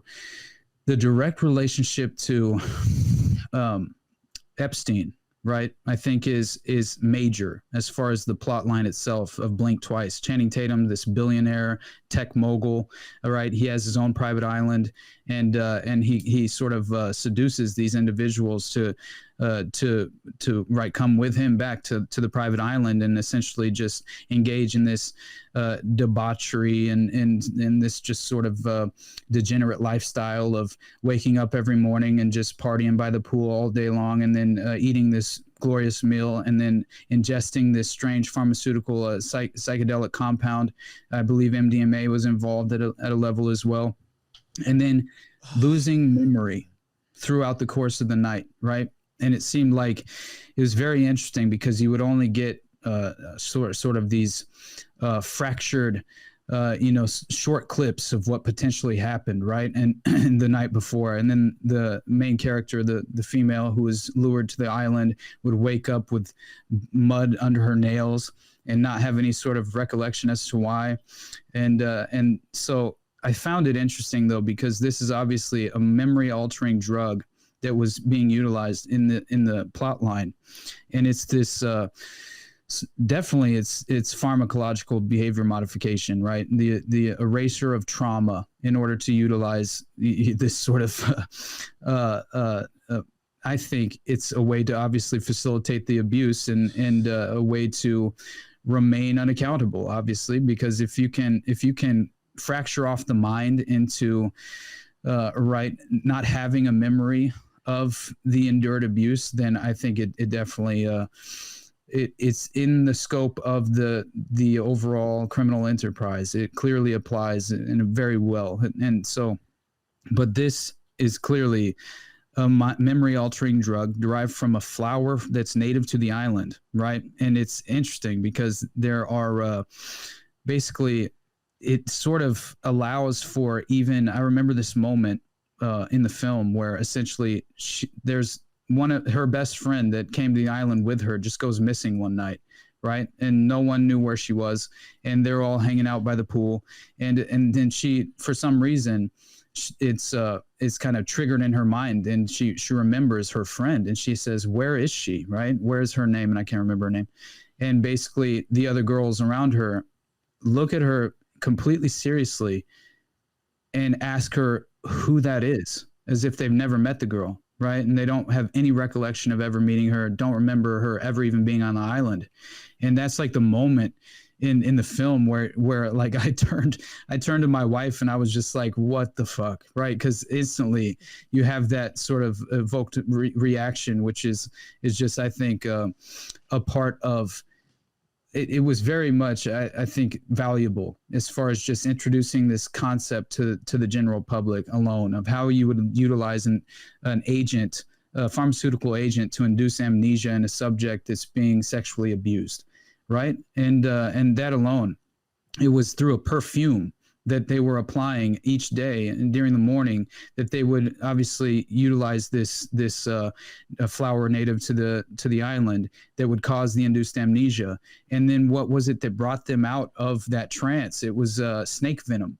And that's why the staff on the local island who are working for the billionaire mogul are tasked with going around the island and killing off the snakes, which would legitimately cause the individual victims to have their memory flood back, where they would have memory of the abuse taking place. And anyway, it just, again, it all sort of like molds together in this ultimate kind of recipe of how you can deliberately just escape accountability from the most, I think, consequential form of abuse you could ever engage in, that has the ability to legitimately disrupt and fracture the mind of a human being, right? And break them of what I had mentioned before, the very concept of free will. Like, if you don't have free will, what are you? Yeah, right. You're not even a human being anymore at that point, right? You're a slave, and so in that way, it's just, I feel like anytime you get a pop culture reference, as much as I hate the conclusion of that movie, it was extremely valuable to introduce that concept to the general public, as I mentioned. And yeah, the core concept reminded me instantly of scopolamine. That obviously is the main reason that I bring it up, and the fact that Sirhan goes and performs the monkey routine and a hypnotic trance, and then as he jumps down from the bars and he's brought out of the hypnotic state, he has no memory of performing the monkey routine by the expert hypnotist who placed the post-hypnotic suggestion set of instructions in his mind. And that the Manchurian Candidate has been overwhelmingly achieved, I think. And another reason why we really need to question reality itself many times and over, honestly. And that's why you look at cases like I found an occult connection to Columbine I didn't realize. And you consider the idea of, like, I watched Bill Cooper way back in the day. I watched his reaction to Columbine, and it kind of it really broke my heart a little bit in a way. But at the same time, I felt, it was overwhelmingly genuine, I thought. And he basically says that he tried to relate Columbine to the rites of Ishtar, to Molech and human sacrifice in the springtime. He legitimately said that the ancient teachings of the mystery schools are responsible for essentially at least for the blood ritual sacrifice of children in the springtime, being when they're going back to school, things of that nature. Is exactly when the Minneapolis mass shooting happened. It's the same exact moment in time that Bill Cooper is referencing as far as when they would prioritize, right, this sort of bloodshed, this specific form. And it sort of hearkening back to the ancient teachings and the rites of Ishtar. And I thought that was very interesting as far as Bill Cooper specifically, considering that idea. And I mean, he was driven to tears in that moment. It was directly after Columbine. He's just trying to react in the moment, like kind of give his opinion as well as he could, right? Just thinking through some of the details at the time. And it was heart-wrenching. But what I found out is that, and this really did blow my mind, because obviously we know that Eric Harris's father, he has some very strange connections to the military, right? And his name's Wayne Harris. He's a former Air Force pilot. He's stationed at Plattsburgh Air Force Base, which this is rumored to have been the linkage to the covert operations and where he was receiving the mind control manuals that what's her name? Susan Klebold. I think that was the name of Dylan's mom. She claimed that she saw mind control manuals right at Wayne Harris's home, at the home of Eric Harris's father, and that specifically really just, she would not be silent as far as that was concerned. And so the family, they end up moving to Littleton, Colorado, which I remember it was essentially kind of described as being an entire safe community. The town of Littleton itself, like consider a CIA safe house. Well, consider a CIA safe community where you have all of these retirees from the intelligence apparatus or the military industrial complex who allegedly go to retire. But in reality, they're providing this sort of strategic foothold operationally for a green light go domestic operations, and that they will provide and facilitate the cover up in real time as the events occur. And so Littleton, the town itself, was allegedly one of these CIA safe communities. And so this is why you had this U.S. Major General on the ground and the FEMA comms vans that were recognized and at least reported to have been there. And then you have Wayne Harris, Eric's father. He takes a job at this place called Flight Safety Services in Englewood, Colorado, right? And this is a company that worked closely with Lockheed Martin, which obviously they're very much involved in that geographical area as well. I forget which facility is there for Lockheed, but and so this offers pilot training and flight simulation software. And so it seems as if you have direct connections with Wayne Harris there, and obviously Sue Klebold, like I mentioned, claims she had witnessed the military documents and brainwashing techniques being found in the Harris home. And so I definitely think once you look into more of the more interesting connections to it's the Lockheed Martin factory, which was constructed in the 1950s by the Pentagon, and it was in Littleton, Colorado as well. And you have a bunch of rocket and satellite contracts and classified government projects that were taking place there. And then obviously the death education program, right? When they which is fascinating stuff, right? As far as if you wanted to seed, and I was reading about the degenerate sort of reports of this degeneracy involved at Columbine leading up to all of this. And one of the survivors, who was later, anyway, it's very interesting what happens to this survivor. But the name's Mark Taylor, right? And this individual is claimed to have witnessed the open use of drugs, right? Classes that consisted of watching MTV, teachers coaching students on how to have better sex, right? And discussion of witchcraft, suggesting that you had this sort of occult trauma programming that was being involved in Columbine. And this was according to not only Mark Taylor, as far as being one of the Columbine survivors, this was being reinforced by multiple survivors from Columbine. And it's just strange to me when you look at what they were claiming was happening, because obviously you have what ended up happening to Mark Taylor, this survivor from Columbine who makes these claims. Well, it turns out that they end up chemically lobotomized in 2008 and institutionalized at the Aspen Point, apparently, after an alleged mental breakdown in a bookstore.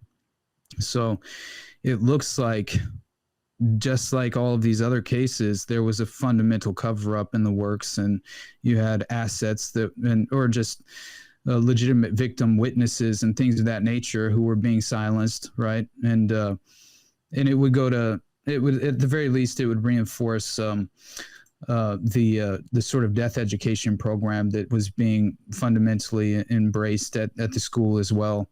Because I find that interesting that they're actually, and it seemed to me like it was very occult in nature as well. They're taking them to morgues and having them see dead bodies, and they also this student by the name of Tara Becker, she was a student at Columbine in 1985, and it turns out that she gives this speech at a pro-family conference in Colorado. And she tells them, she brings a booklet she had helped to compile for one of her classes at Columbine. And it was called The Masquerade, and was full of subliminal pictures and prose. And Tara explained how she had been taught to use the hidden double meaning subliminals. And now she had focused so much of her time and attention on death that she herself had tried to commit suicide.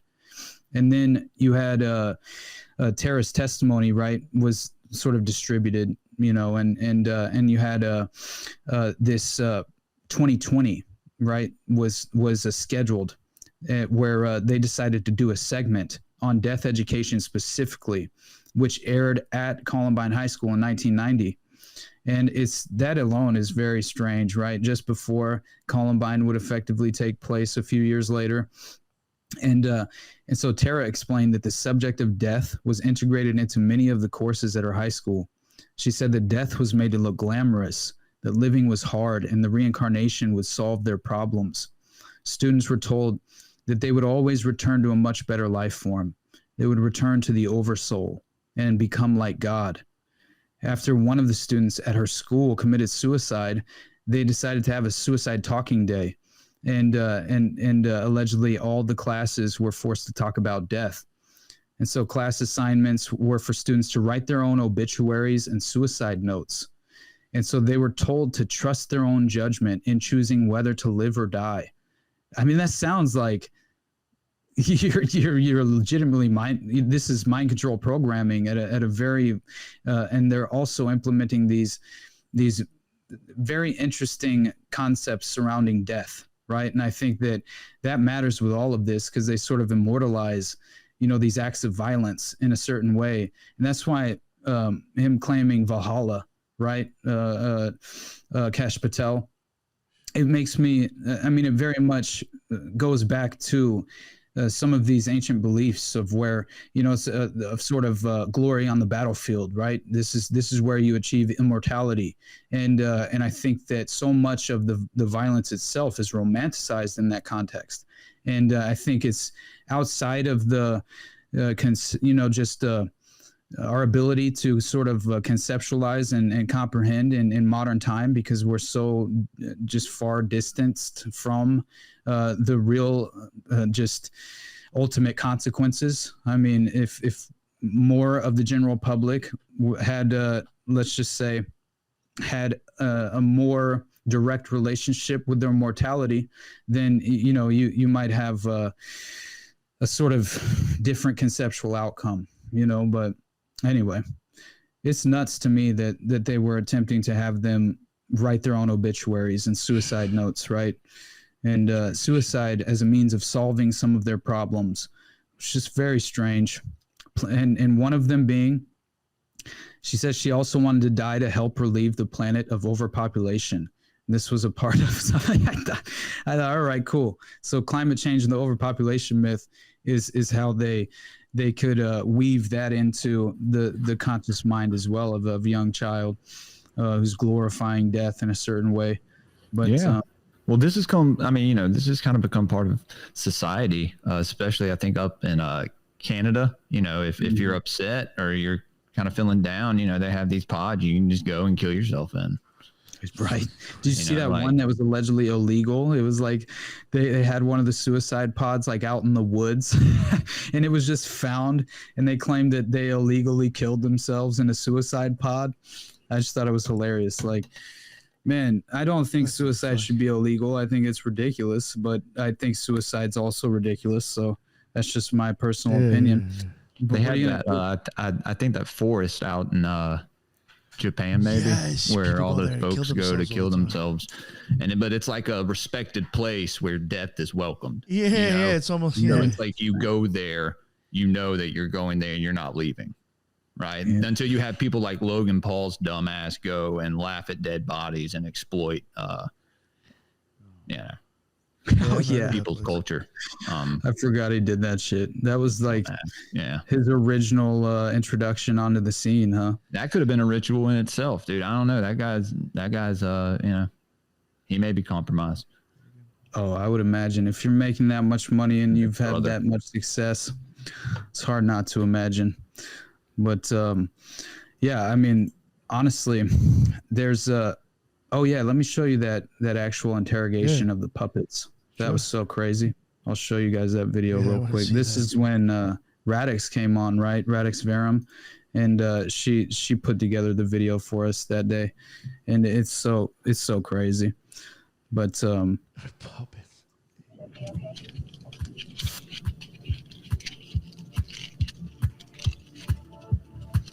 Is that yours? This is what he's made out of his cup and his water bottle. Okay. he's just doing random shit that doesn't make sense. I need to have you put these on your hands. What?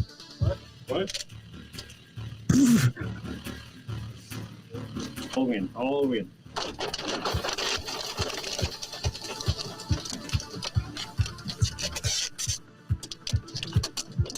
You know what this is for?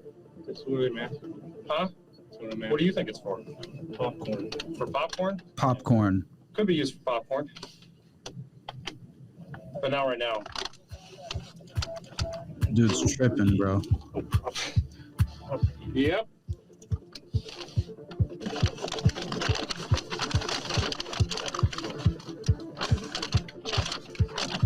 Fucking way. Right. Dude.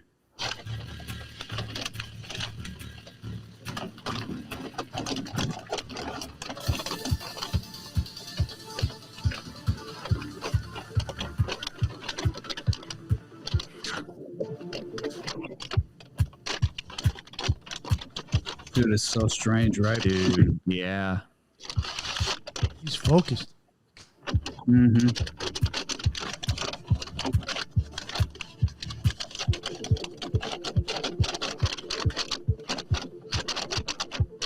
Maybe He's in that tripping moment he had these two entities talking to each other through his handbags, you know? It goes faster at the end. I don't know why.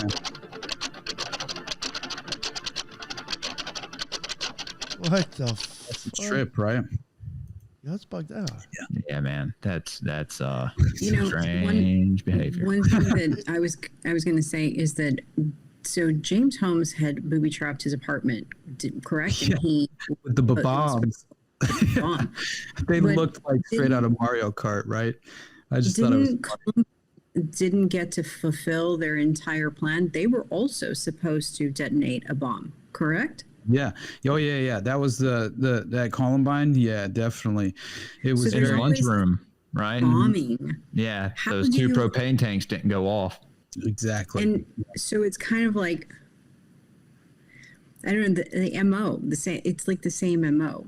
And Absolutely. then Holmes, which ties into a lot of what Nick has said before, or the episodes we've done before, is that James Holmes' dad was a mathematician, scientist. Just wait. Stanford, with that right? one. I got that.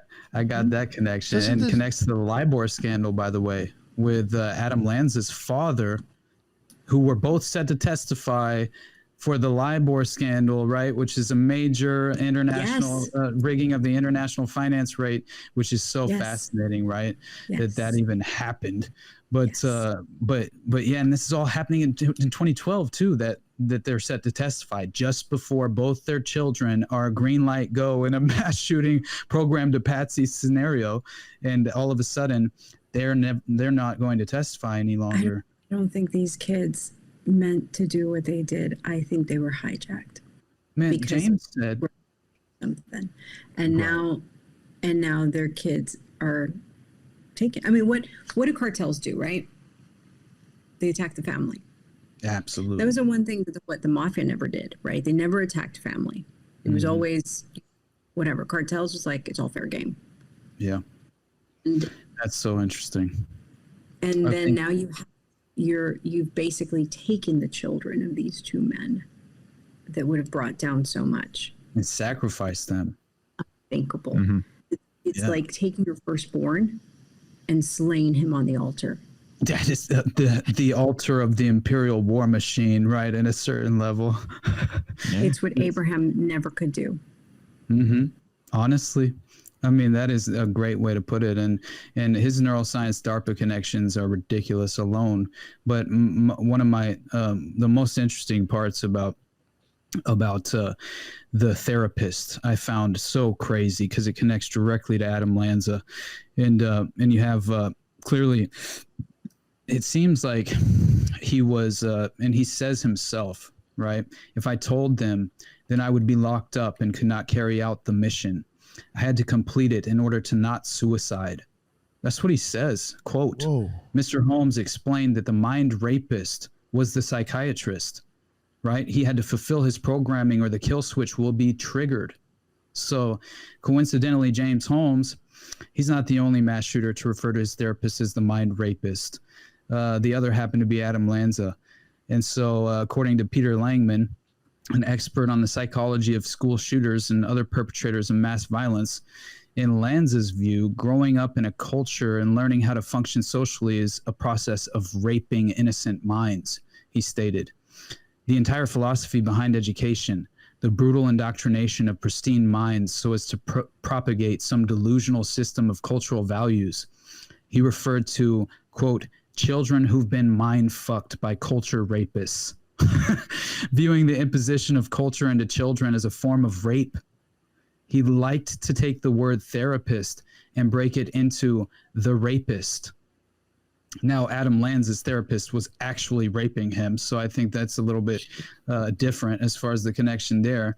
But how else do you create, alters in a test subject? You have to. It's trauma based. I mean, that's legitimately how it is, facilitated, and the fracturing off of the neural pathways takes place. And so, therapists, he says, this is James Holmes. Therapists are secular priests who assert that they have some, quote, truth. And if your values deviate, then you are, quote, wrong. Hence, the rapist. They impose their values onto you through their mind fucking. What are the odds of both James Holmes and Adam Lanza referring to their therapist as the rapist, the mind rapist? Right? It's crazy. Do we know the name of the therapist With James? or either? Yeah, I know that. I can't remember the name of Adam Lanza's therapist right now. One day, I'm going to I'll do look that. it up. I mean, just I'm gonna do that. I didn't know if they redacted that. Like, no, you cannot know that. Right. Yeah, with it's Dr. Metzer, right? Who's the therapist? Dr. Lane Fenton, I think, is the therapist for the one that I don't appreciate is Dr. Lane Fenton. That's the one that connects to the Anschutz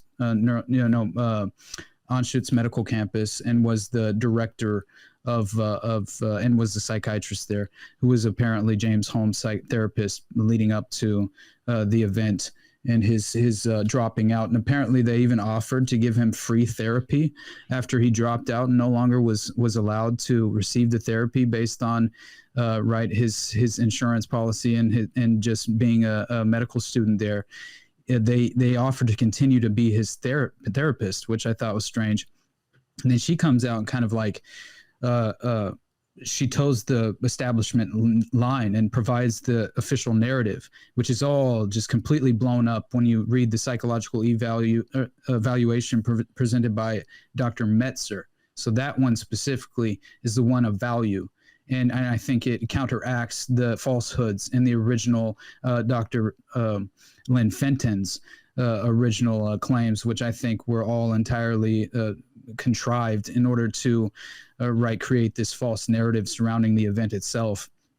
And so, yeah, it was Dr. Lynn Fenton, I believe, was his therapist specifically, and definitely draws in, I think, a direct line to how he could have been administered into to this state of mind, with these DID split personality being a sort of applied, and so beyond the connection to the mind fucking and the mind rapists, they're essentially, it's very interesting because you have all these pages of his journal that are being shown on screens in the courtroom and all of this, right? They're attempting to kind of at least facilitate this narrative that he himself had a schizophrenic break, and his psychiatrist Lynn Fenton, she claims she allegedly never saw the journal or the notebook, but he had apparently he mailed the notebook from a post office near the Century 16 Theater on a Thursday, and it arrived at the University of Colorado Medical School mailroom on the weekend and sat there until the next Monday. And Lynn Fenton claims she never saw it, right? Although it was directly to her. And so Holmes, it gets very interesting from here, because clearly you have the neuroscience DARPA connections, and Holmes is giving these elaborate presentations, on biological basis of psychiatric and neurological disorders. Like, what are we doing here? It sounds like he's studying mind control, and he was at one point, there was a claim that he was attempting to even find a way to put himself into a dissociative state, which is insane, especially when you consider the idea that he had said that he was overly concerned with the fact that he might have harmed a child, and he didn't believe that. If you read his character eval, it kind of is sort of is counteracting, because if you read through that, and it's very interesting, you have sort of Dr. Mentzer, who's correcting the record. He claims he discussed with Holmes issues relevant to the concepts of right and wrong in the context of a statement during the chat session that what he was thinking about was evil. He said he thought killing people at that time was evil because it was against the law. With regards to killing friends, it was not right because they were real people, in contrast to people he did not know who were described as just being, quote, crowd people. He also, by the way, he said that he tried to not make eye contact whatsoever, and he also, of course, wore the headphones at full volume in order to not hear any of the victim's screams, because he was concerned with how it would make him emotionally react. That was allegedly what the case was.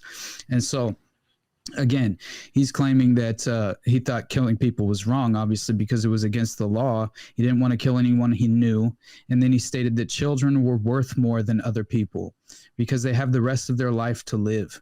He did not think it was right to kill children, even though they had more worth than adults. And he thought it was all right to kill adults, but could not explain his reasoning regarding this belief in the context of believing it was not right to kill children.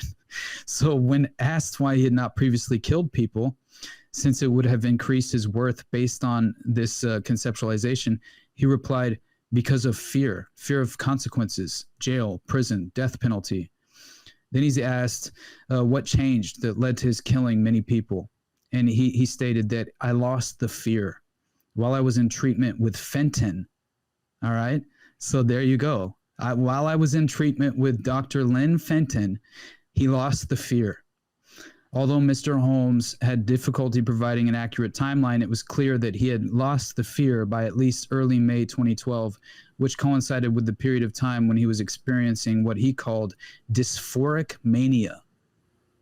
In response to how he felt about losing this fear, did it make him feel better since now he could have more self-worth? He replied, I just continued along. I was indifferent about it. He did not inform Dr. Fenton about his change because, quote, she would have locked me up. I would not be able to kill people, would not have been able to get out of this depression and increase my worth.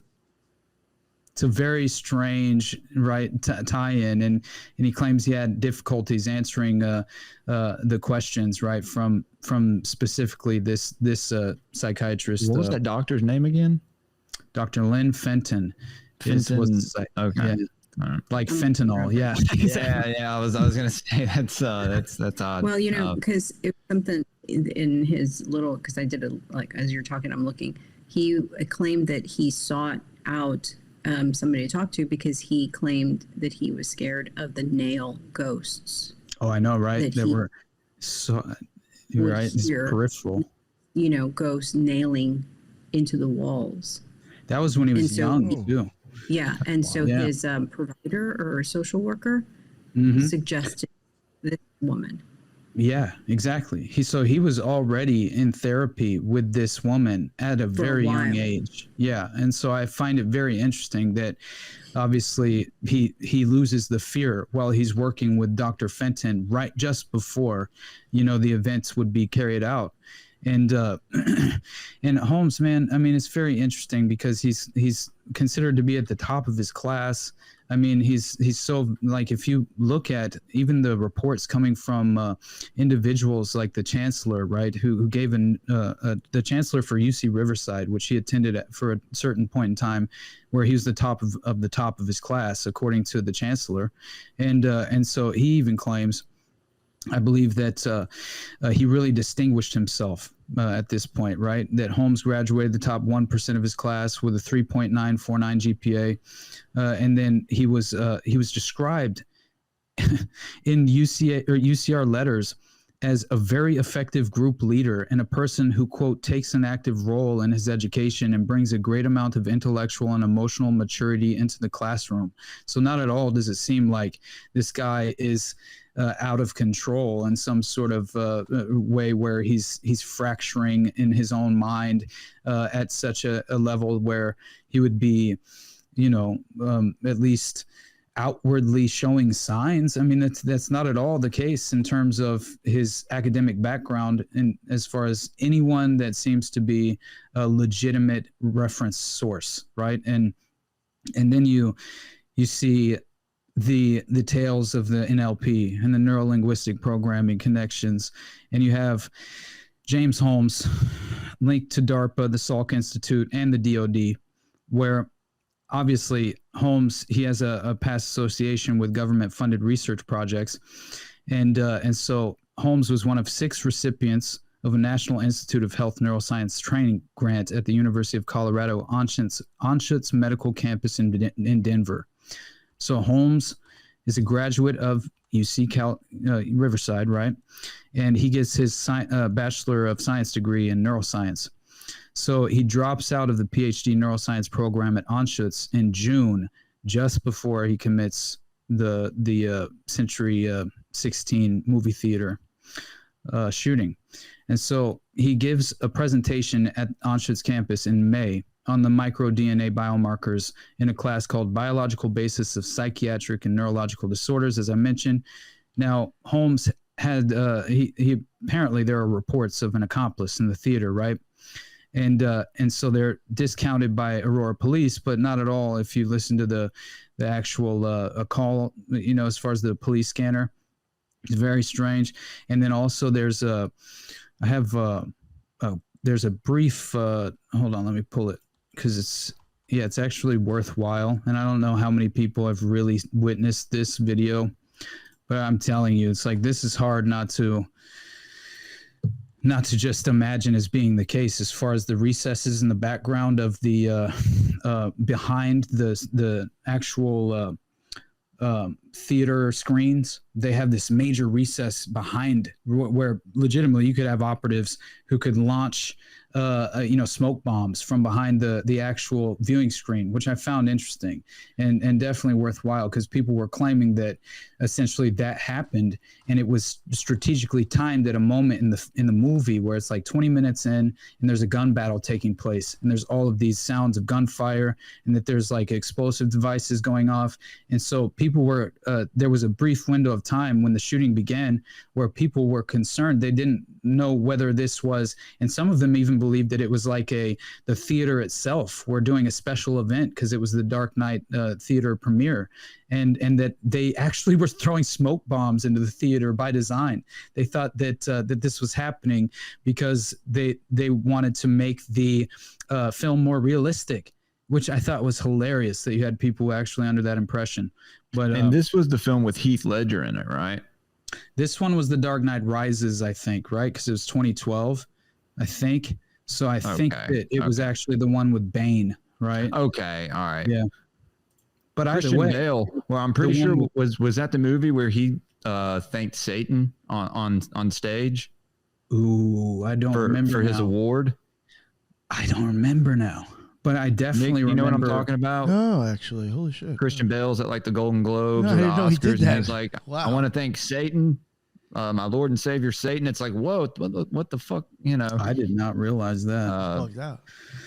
Well, I definitely know. You remember in that movie, they perform a domestic bombing, and it turns into, like, you know, obviously they blow up the football stadium, right? That major football stadium, and they have like this major domestic bombing attack. And I just thought it was interesting because it definitely mirrors certain things that were happening in 2012, let's just say, right? And I find that interesting. But this is crazy because it's a witness who was in the theater that day, and I find it very strange that people, you know, this has very much been memory hold over the course of time. But what did you feel when you saw the picture of that guy in court today, Corbin, James Holmes?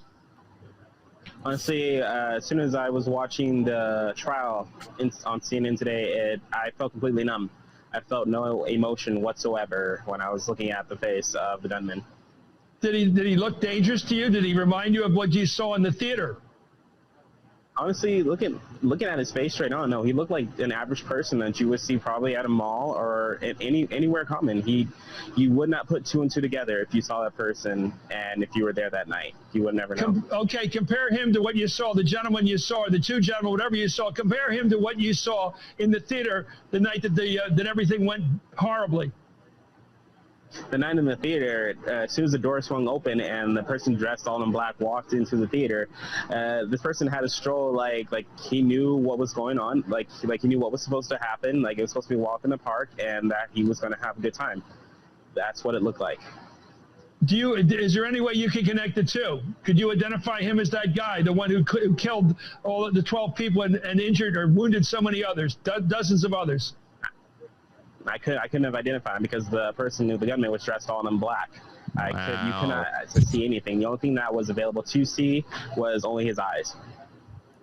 No red hair. You gotta be careful about presumption of innocence, even in a case that gets so graphic as this. Let me go back quickly to Corbin Dates. Was there one or two people involved in this? I've heard that you believe there might have been two, not just one. I couldn't speculate, but the way from what I saw prior before the gunman walking in acted out, it seemed like there was two. But I couldn't speculate because I did not know what happened after that door had shut. Did you tell someone? I think you told one of our producers that the person you saw going out of the theater to get and come back, whoever came back in, the one who went out had a goatee. Yes. Go ahead. Dude, that's correct. Yeah. Prior to the movie even starting, when I came and got my seat at the theater, a guy walked into the auditorium after me, sat into the very first right row, and got a phone call. Took his phone call towards the emergency exit, not the lobby, and had his foot propped open by the door. It seemed like he was making gestures of trying to find somebody or trying to have somebody come to his location to where he currently was. After that, I had already stepped out of the auditorium to bring my friend in, and when we came back, the movie was just starting. Lights were dimming and that door seemed closed. And you testified all this in court? Yes. Okay, thank you very much. Corbin Dates, I'm glad you got through it, fella. And Dr. Michael. That's so crazy, right? Like, I think... Pull up, sorry, I was going to say, if y'all wanted to see that real fast. Hey, I actually... can I go to the bathroom real quick? I'll be right back. When you get back, we'll probably still have to wrap it up, too, if you don't mind. Okay, sounds good, brother. Just gotta go. There we go. All right. Can y'all hear it? Over there, Adam. He said, I've got to find somebody who can be absolutely charisma free and reviled by everybody. So he went, that's got to be Bale. Thank you to Satan for giving me inspiration on how to play this role. Just straight up with it. His last name is Bale. I wonder what role that was. Let me. Weird. Yeah. Dick Cheney. Okay. Well, maybe that makes more sense. That does make sense. Yeah. I think, has that been explored a lot, their fathers? And I had heard that a long time ago, especially when That's funny. the Aurora thing came up. The two things that and of course Columbine not Columbine, the Aurora shooting, the Aurora shooting kind of fell off. You get so into and you start deep diving, and then of course, as it happens, there's another thing that happens and you start deep diving into that, and so you leave.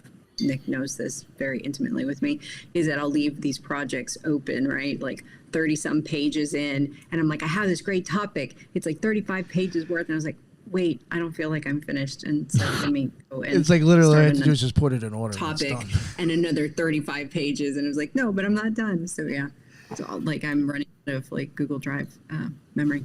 But that the father and the connection with the fathers. And then I don't think anybody really harped too much on the fact that, like with Columbine, that they were working at that pizza place. Oh yeah, The Blackjack pizza place. Mhm. And that's where they conspired, and that's where they planned it all out. domestic Gladio. I'm telling you. About So that. weird how you had the queen with Manchurian, and now you got a jack. Oh yeah, absolutely. Oh my God, yeah. How about that? So then that what's it called? That pizza place. One-eyed jacks. You look at some of their donations or whatever, has sent money to the Aurora medical facility. Has donated. Oh my God, that's amazing. Tell me that. Yeah. What was the name? What's the name of that pizza man's joint drinking again? Pellegrino. Blackjack. Blackjack. Sweet. I know this was definitely a domestic Gladio unit that helped facilitate Columbine, no doubt in my mind. Yep. And I think that it was all sort of pre-planned in that area, like at that specific location, because I think that this was sort of like a paramilitary operation in a way, which is this goes back to what's it called?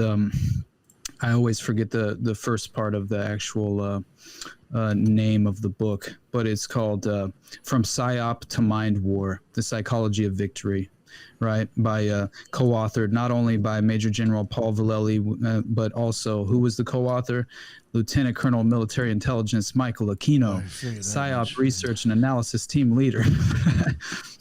What another thing, now I'm glad you said that, Michael Aquino, that what's interesting with Columbine, remember when it happened? Well, I was alive at that time. I don't know if y'all were.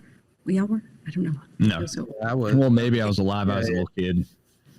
okay, so when Columbine happened, immediately, I believe it was Bill O'Reilly that interviewed Marilyn Manson and asked him what he thought of it. Oh, I remember that. Right?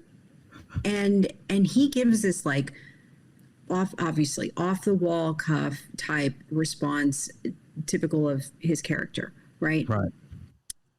But I wondered why they never interviewed Trent Reznor, because it was his song that was inspirational to them. Yeah, that would make sense. It was like media silence on Trent Reznor.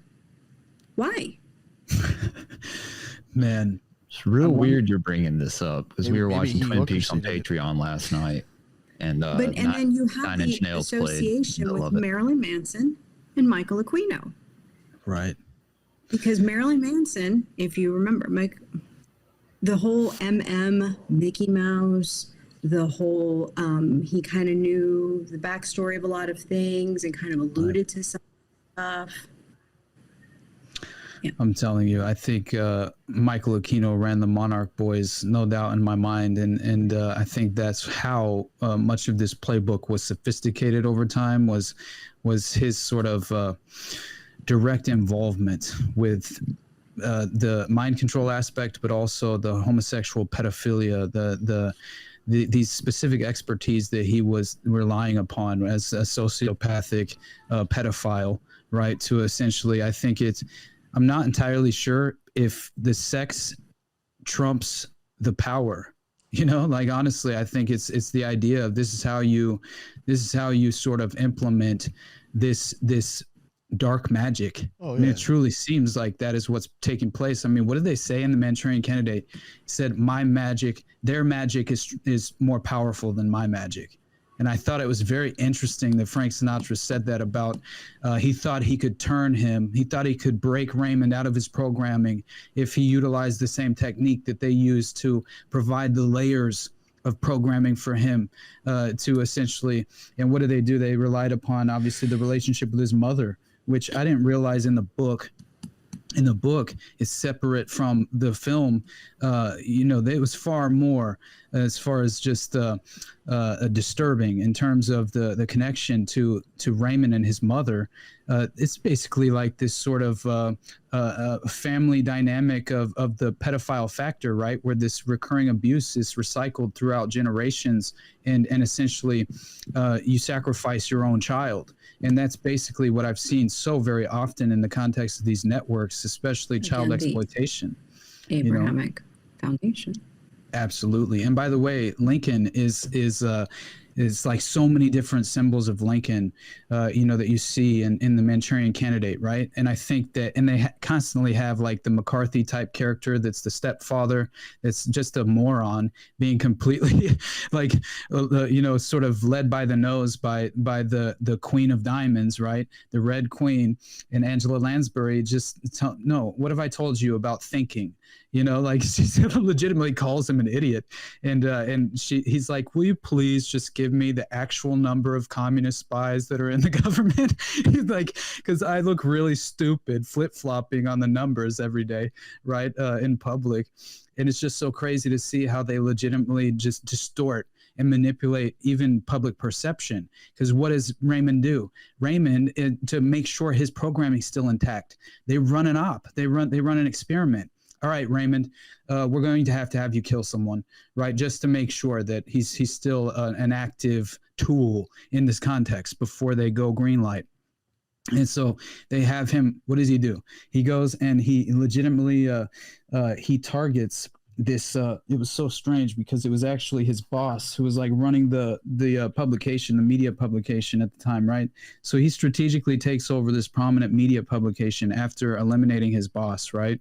And this is, again, eliminating a dissenting voice, of course, because this is a major media publication that is in opposition politically to that of Raymond's mother. Right, because if you remember when Raymond took the job at this PR or this media company, he said he had a lot of things in common with this individual who ran the media corporation. And his mother's like, calls him a communist, and basically they claim, like, obviously anyone who disagrees with Raymond's mother is a communist, right? And that's essentially what they claim. But so then he eliminates them and eliminates his boss, and then takes over the media company while he's already a strategic asset in place. And to me, it remains, you know, a perfect example of how they could just, again, this is you're trained to kill, but it's a trigger phrase necessary, and you have layers of programming. Oh my God. Yeah, I'm still going, man. I'm sorry. I can stop anytime. You guys just tell me, honestly. One day, Nick is going to do a marathon podcast where it just goes all day. Yeah. Oh, sorry. If I brought up Peter Thiel, we'd go another 3 hours. This is great. This is great. I did 9 hours on my 1 year anniversary. That was, I don't think I can do more than 9 hours bless you. on a stream. Man, it was a crazy stream. Intense, bro. My God. But yeah, you guys already know I'm usually I enjoy going schizo, but it's usually better if I have a priority subject in mind of what I specifically need to address. I think I do a better job, and I think also it's more palatable to the audience. Clearly, I'm not dropping names and not unexplained names and things of that nature. So I apologize for that. But no, this was great. It's a perfect format for the Occult Rejects. Don't worry about it. Yeah, it was great. Awesome, man. We're all about long shows. So. Yeah, no, thank you. I would honestly, I would really love to get you back on again. And there was something I wanted to get into, kind of more with Peter Thiel and assassins and trannies, but that could have been a whole other hour. You know what I'm saying? So and Stanford, which is constantly coming up now with people who are shooting motherfuckers. Absolutely. So I would like to get into that. So maybe we'll schedule something in a few more weeks and chop that up. But we're gonna wrap it up now. Jules has got to go, and I'm sure you're getting tired. No, my kids are inevitable. Yeah, it's something. Plus, running out of water. I can't stop, and they will be infiltrating the garage. Kids can't stop almost. That's what they do. But yeah, so we'll wrap it up here. I think if that's awesome. Right. Sounds good. Hell I yeah, miss you, Jules. We need to do something again soon. Honestly, I miss you too, buddy. We will. We will. Hell yeah. Do I need to do my plugs? Yeah, go for it. Jules. Go for it. You go first, guys. This was a banger of an episode. I always, whenever Austin comes on, you can go check out. He's been on my show probably. Him and Nephilim Death Squad, they're tied at like who's been on my show the most. Hell yeah. Or who I've done shows with as far as other podcasts. I don't know. There's a lot of people, but you can go check them out on my channel. Always a great conversation.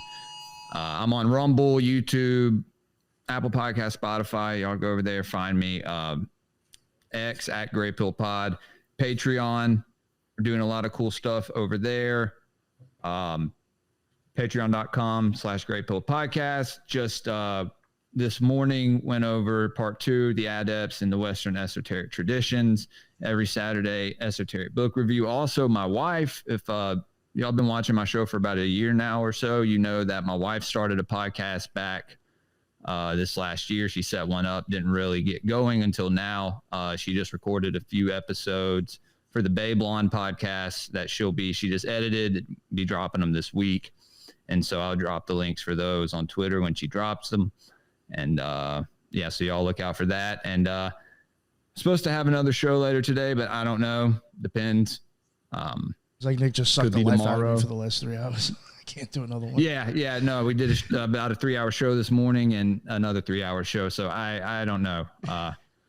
I may go lay down with my kids or something. Or I don't know. May go outside. I think it's nice outside. So, but no, this was a great show. Hell yeah. And guys, y'all tune in next time to the Occult Rejects. Hell yeah. Thank you very much, man. I'm glad you made it. Really wanted to get you on here with Austin. And we got Lisa. What is going on, Lisa? How are you? Occult Reject Med Scientist. Thank you. Thank you for allowing me to step in. Hell yeah. I am so grateful. Austin, again, this is the second time I've been on while you've been on, and you are a well of knowledge. I mean, definitely, it would be like we're all sitting around, just shooting the shit, and it would go into like 6 or 7, 8 o'clock in the morning, just go. And there's still so much more to discuss. So I am very, very grateful that I got to be on with y'all again. Jules, always, it's, great to chop it up with you guys. And Nick, thank you for inviting me. Of course. So I always love you.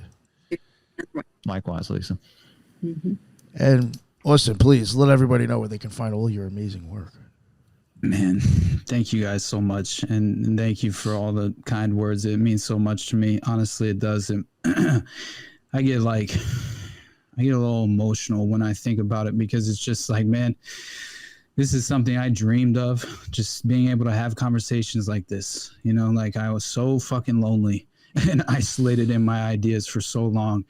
And I felt like, just like the ultimate misfit. Like I couldn't engage at a level with anyone where I felt safe. You know what I mean? Like I felt like I could have this conversation and not wander into that territory that is seemingly off limits, so very often in the conscious or subconscious minds of the average person.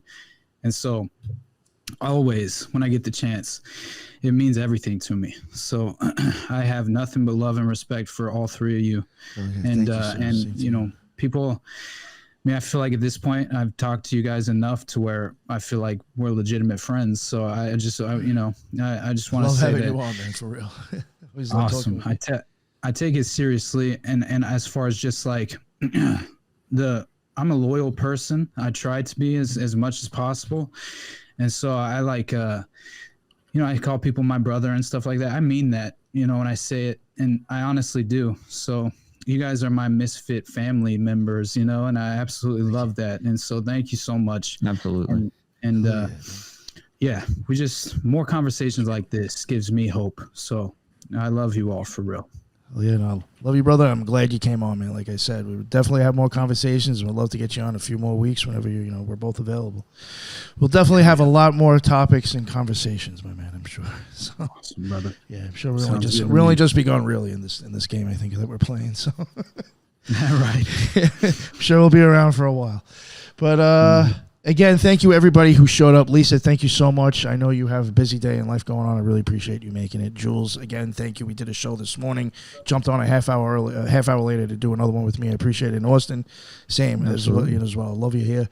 And everybody in the chat. That's what's up. We had everybody was there from the beginning to end. Tons of people on everybody's channels. I was trying to throw your comments up. Fire. Yeah. So thank you all. I really appreciate it. That's why I try to go live. I really like seeing the chat and everything. I appreciate you all. And that is the end of another Occult Rejects. And until the next one, everybody be well. Later.